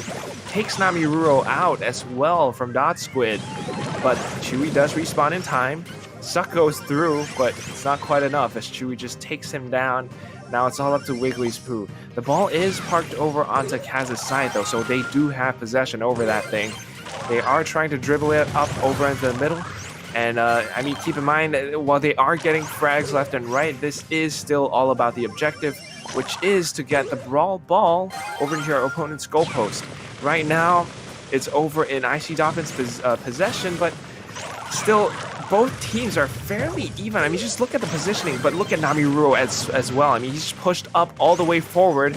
He doesn't have that much health, does take Wiggly's Poo out, and this could be the big lead for Kaz. They respawn in time, but Namiruro has to go in anyway. He just walks in right in. What?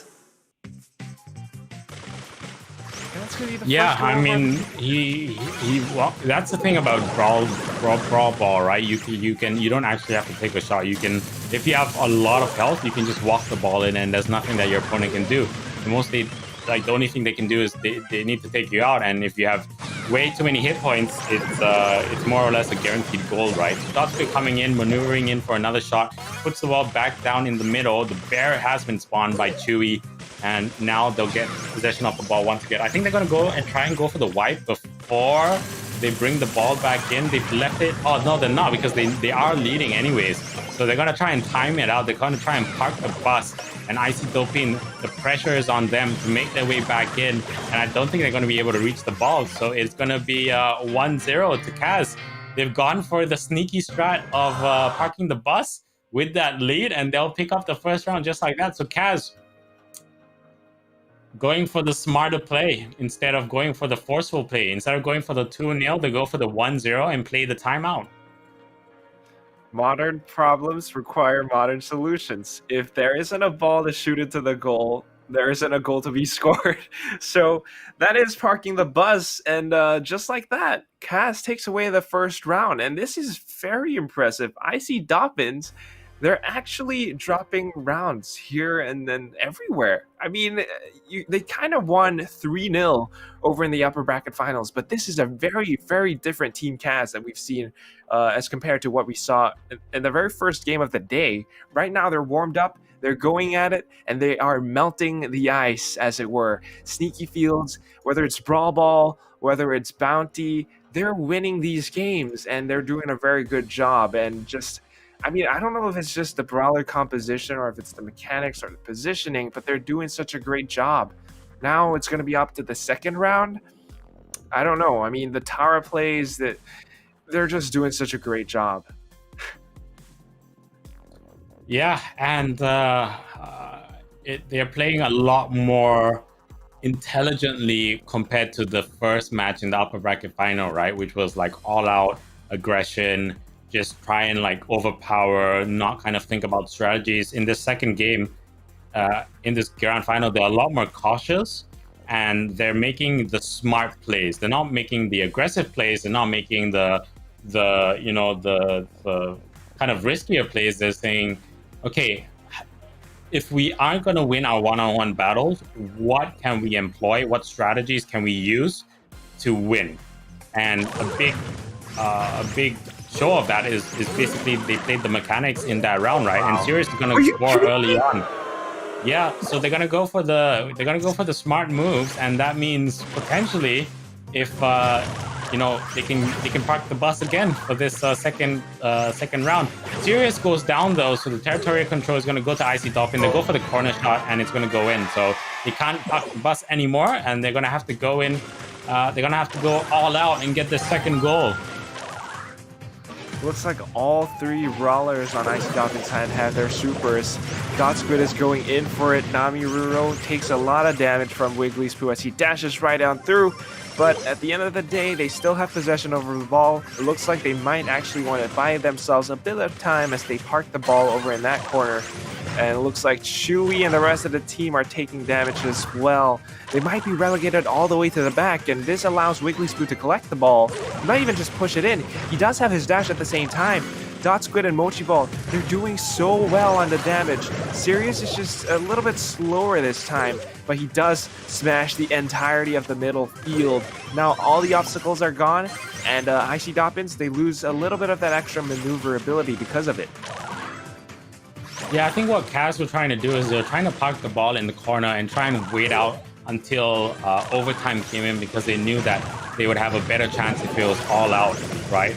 But here comes Tara super. Dot Squid will go down as Namiro gets sniped onto the close range snipe rather onto him. Chewy's alive. The ball is on that right flank. Wiggly Squid trying to get in position to contest that, but Sirius now with 10k health, he drops to 6k and now 5k down to 2, so he can't really stay alive. He's probably going to go down. He needs to be careful. He needs to regen, but the run all down the middle by Dot Squid, and so they're going to pick that up, and we are going to be tied 1-1 on Brawl Ball, and we're going to be forced to a tie break here on this third map. So far, it has been this way for every game mode between these two teams. What a close match. I mean, it's 2-1 on, what was the first one? 2-1 on, gosh, I forgot. 2-1 on the first game mode. 2-1 on Bounty to Kaz, and now we are stuck at 1-1 on Brawl Ball. And we'll have to see how this one plays out. I mean, over onto the third game mode, whoever wins it pretty much, I think, dictates the flow for the rest of the game. I mean, we could go into 2-2 over in terms of overall game modes. We could even see a 3-1, and right now it's still kind of anyone's game. So far it has been Kaz who are kind of taking charge, taking the lead. They always score the first goal, but when it comes to the second one, they either park it or they might actually kind of have an oversight, and that allows players like Dot Squid to just come in through the center and put a super shot right through the middle. And just like that, they kind of lose momentum and ground just here and there. It brings us back to 1-1. I don't know what's going to happen in the third round. Yeah, anything's possible. So let's see how it goes. Let's see how it goes. I mean, looking at the brawler compositions, Chewy is definitely banking on that Jackie kind of play style of you have that speed boost gadget, you have your super sucks, you also have your jackhammer damage. It works out really well But the problem with that is that you need to be really close. You need to be at point blank range to be able to do damage to your opponents. On the other hand, though, if we look at how Icy Dobbins are playing, I mean, Mochi Ball, Wiggly Sprue, they're basically sharpshooters. And they're playing a little bit further back, but at the same time, if they choose to go for it, they are going into close or middle range, and that's where they have that extra versatility. But now we have Namiruro on Edgar. That is going to be that edgy parkour boy. He does a lot of damage, and he's able to sustain himself because of his passive ability.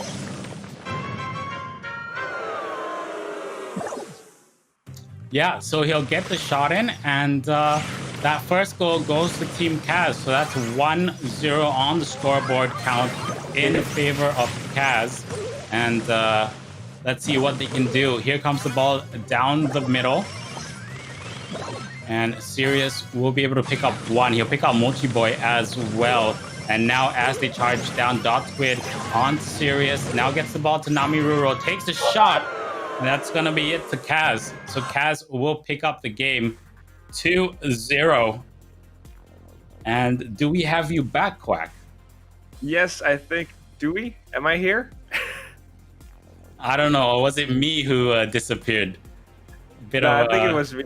We scored our goals so hard that I kind of disconnected for that 1 second back there. Yes.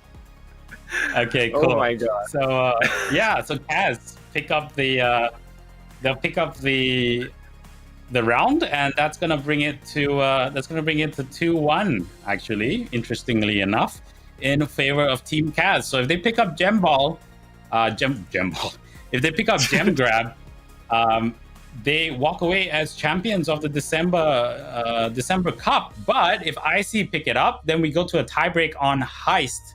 So that'll be interesting. The map is going to be Ice Fort on Gem Grab, and what we've seen so far on Ice Fort is we always see a PAM because you want the modulator at the corner of the picket fence. If you're on the offense, then you do have it behind the fence. If you're on the defense, if you're on the offense, you have it on the inside of the defense. If you're on the defense, then you have it on the outside of the fence. So we do see that very often. I think we're definitely going to see a PAM. Maybe Piper, depending on how the teams feel. But I think for sure, both teams will have a PAM. Maybe an 8-bit if they want to synergize together with the modulator, damage boost and the modulator. But I don't know what the third choice would be for these teams, though. That's yet to be decided. But yeah, what do you think? Who do you think the third hero, the third brawler rather, in the lineup will be potentially?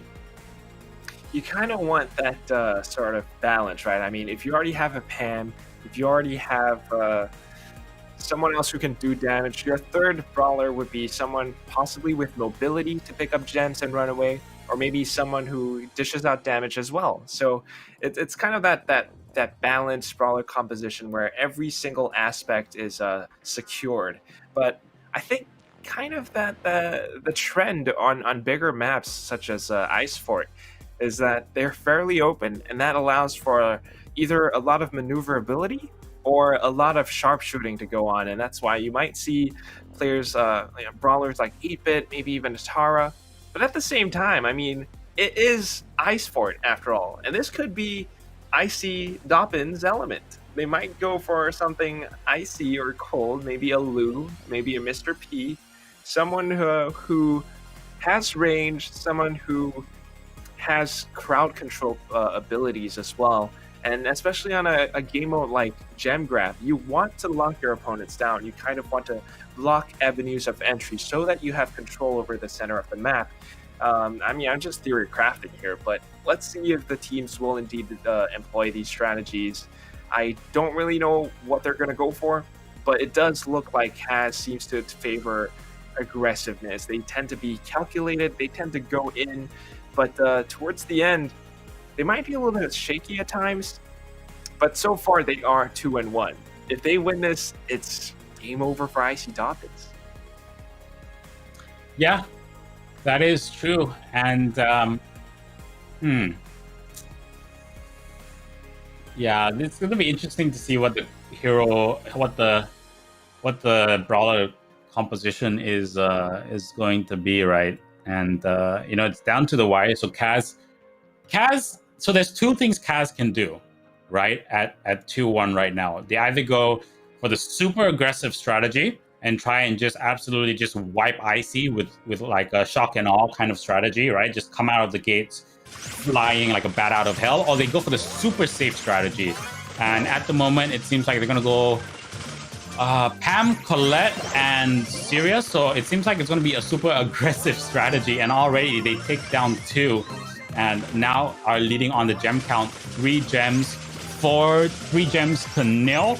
Mochi Boy on Pam, Wiggly Spoo on Jackie, and Sirius on Sirius using Colt. So I would say arguably at the moment Kaz probably have the superior lineup, because I don't know how Jackie is going to get into range for the close range attacks.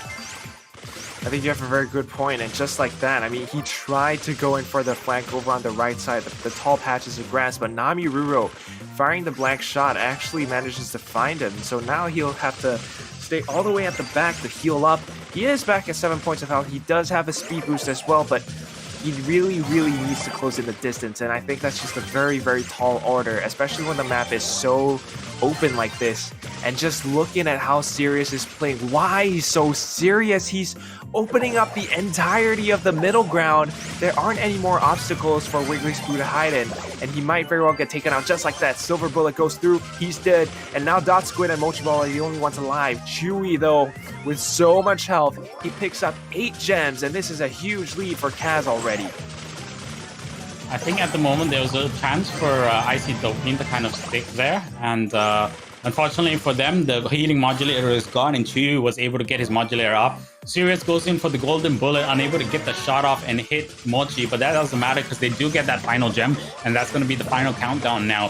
10 to 5 gems on the scoreboard at the moment. They're going to have to go for the dive and go for the risky play, but I don't think it's going to happen because they're effectively they're basically playing a one-man down, right? Because Jackie, like Wiggly Spoo, can't get into position. He can't contribute to the team at all. He's trying to go for the flanks around the left side and the right side, but the problem is when he tries to go for that, they know if once he's missing off the map, they know that he is in the grass, right? And like if you know where your opponent is, that's it. He can't really do anything, and that's the only thing that he could do is try and go for the sneak attacks.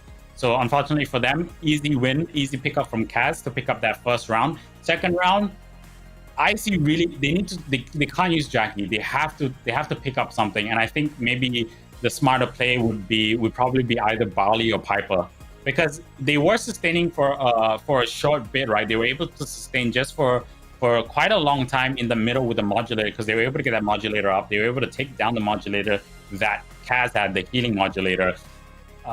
So potentially if they can get that up and they have a Piper or a Barley, someone that can zone and do a lot of damage, then that would potentially be able to help them out in the current lineup that Kaz have. But again, Kaz could switch up their lineup, to something crazy and wacky and have the advantage from that point of view. So I don't know, but at the moment, Kaz do have that safety margin of having that first round win. That's right. They have that safety margin, and they also have the safety margin in terms of game modes. I mean, keep in mind, they are up 2-1. And like you said as well earlier, Phil, you're absolutely right. Wiggly Spoo on Jackie, it's just not the answer, especially on an open map like Ice Fort, especially when your opponents are sharpshooters and they're so deadly, so precise. I mean, just look at how Sirius is playing time and time after again. He even outplays his Colt counterpart, who is Dot Squid. And Dot Squid tends to be a player who's really good as well. So Sirius is actually really outperforming himself right here, and I'm very, very impressed. But Dot Squid will be trying to do the same thing. He's opening up those picket fences. Let's see if they do manage to take Sirius out. They will, and that could give them the lead. Now, with the numbers advantage, they might be able to do even more damage. Dot Squid takes Chewy out, and they have the control over the center of the map. But Mochi Ball, he's not collecting the gems just yet because of Nami Ruro. Wiggly Spoo will take him out finally, though. But look at that. all 6 gems are still in the center of the map, up for grabs. Now Mochi Ball comes back in with a huge health pull. He picks up 5, so now it's 5-1, and Kaz needs to make a play here. They do have to make a play. Well, I don't think they have to be too worried about it because yes, they do have 7 gems, but you know they don't have 10 and they don't have control of that area. So the healing modulator goes down. So Sirius is able to kind of focus on that. And as long as they can maintain control of this middle area, they can slowly build up their lead. Here comes Wiggly Spoo with Colette, goes for the jump. Wiggly Spoo goes down. Namiru able to take them out, and now Kaz up. It's flipped. So Kaz now 8 gems to 4 after that kill. 9 gems to 4 now, and they basically, you know, have climbed their way back into the game. The modulator is taken out though. Here comes the jump in, and it's all a battle about who can control that mid area. Mochi now will pick up another gem. That's 9-6. Namiruro slowly starting to make his way. He has his super. He's gonna jump onto Mochi, I think, soon. Either that or they're gonna be patient and pick up this next gem.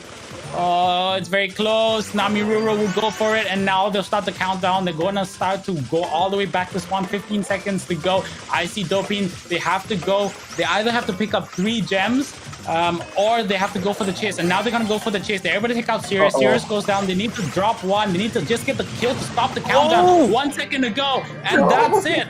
Ladies and gents, boys and girls, we have our new champion. They have taken down Icy Dopin, our new champion for this month for the Brawl Stars Singapore Community Rumble is none other than Team Kaz. They dropped Icy Dopin. They get the sweet, sweet revenge on the team. And both the Dopins coming into this cup thought either of them would have won it, but they are dethroned. Kaz are your new champions. They take the title and the lion's share of the $1,000 prize pool for this month. So congratulations to Team Kaz.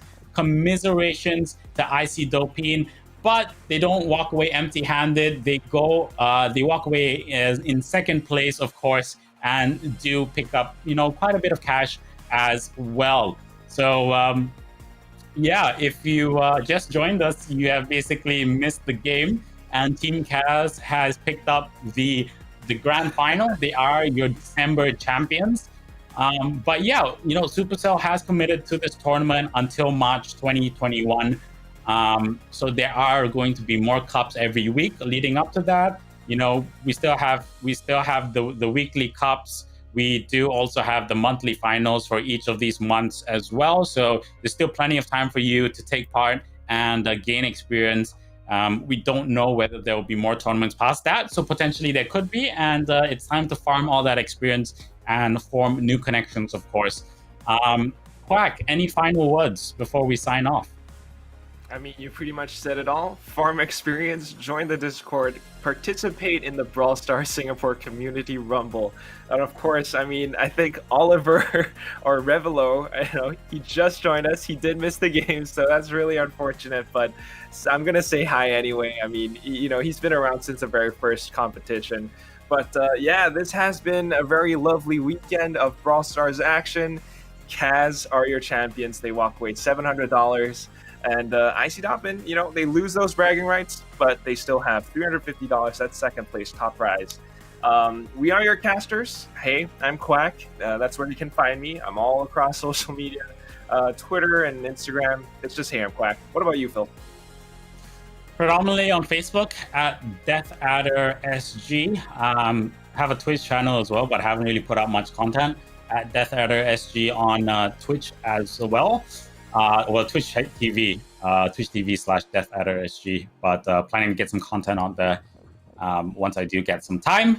So yeah, Quack, myself, hope you had a great time with us, and hope you have a great rest of the weekend. And this is us signing out.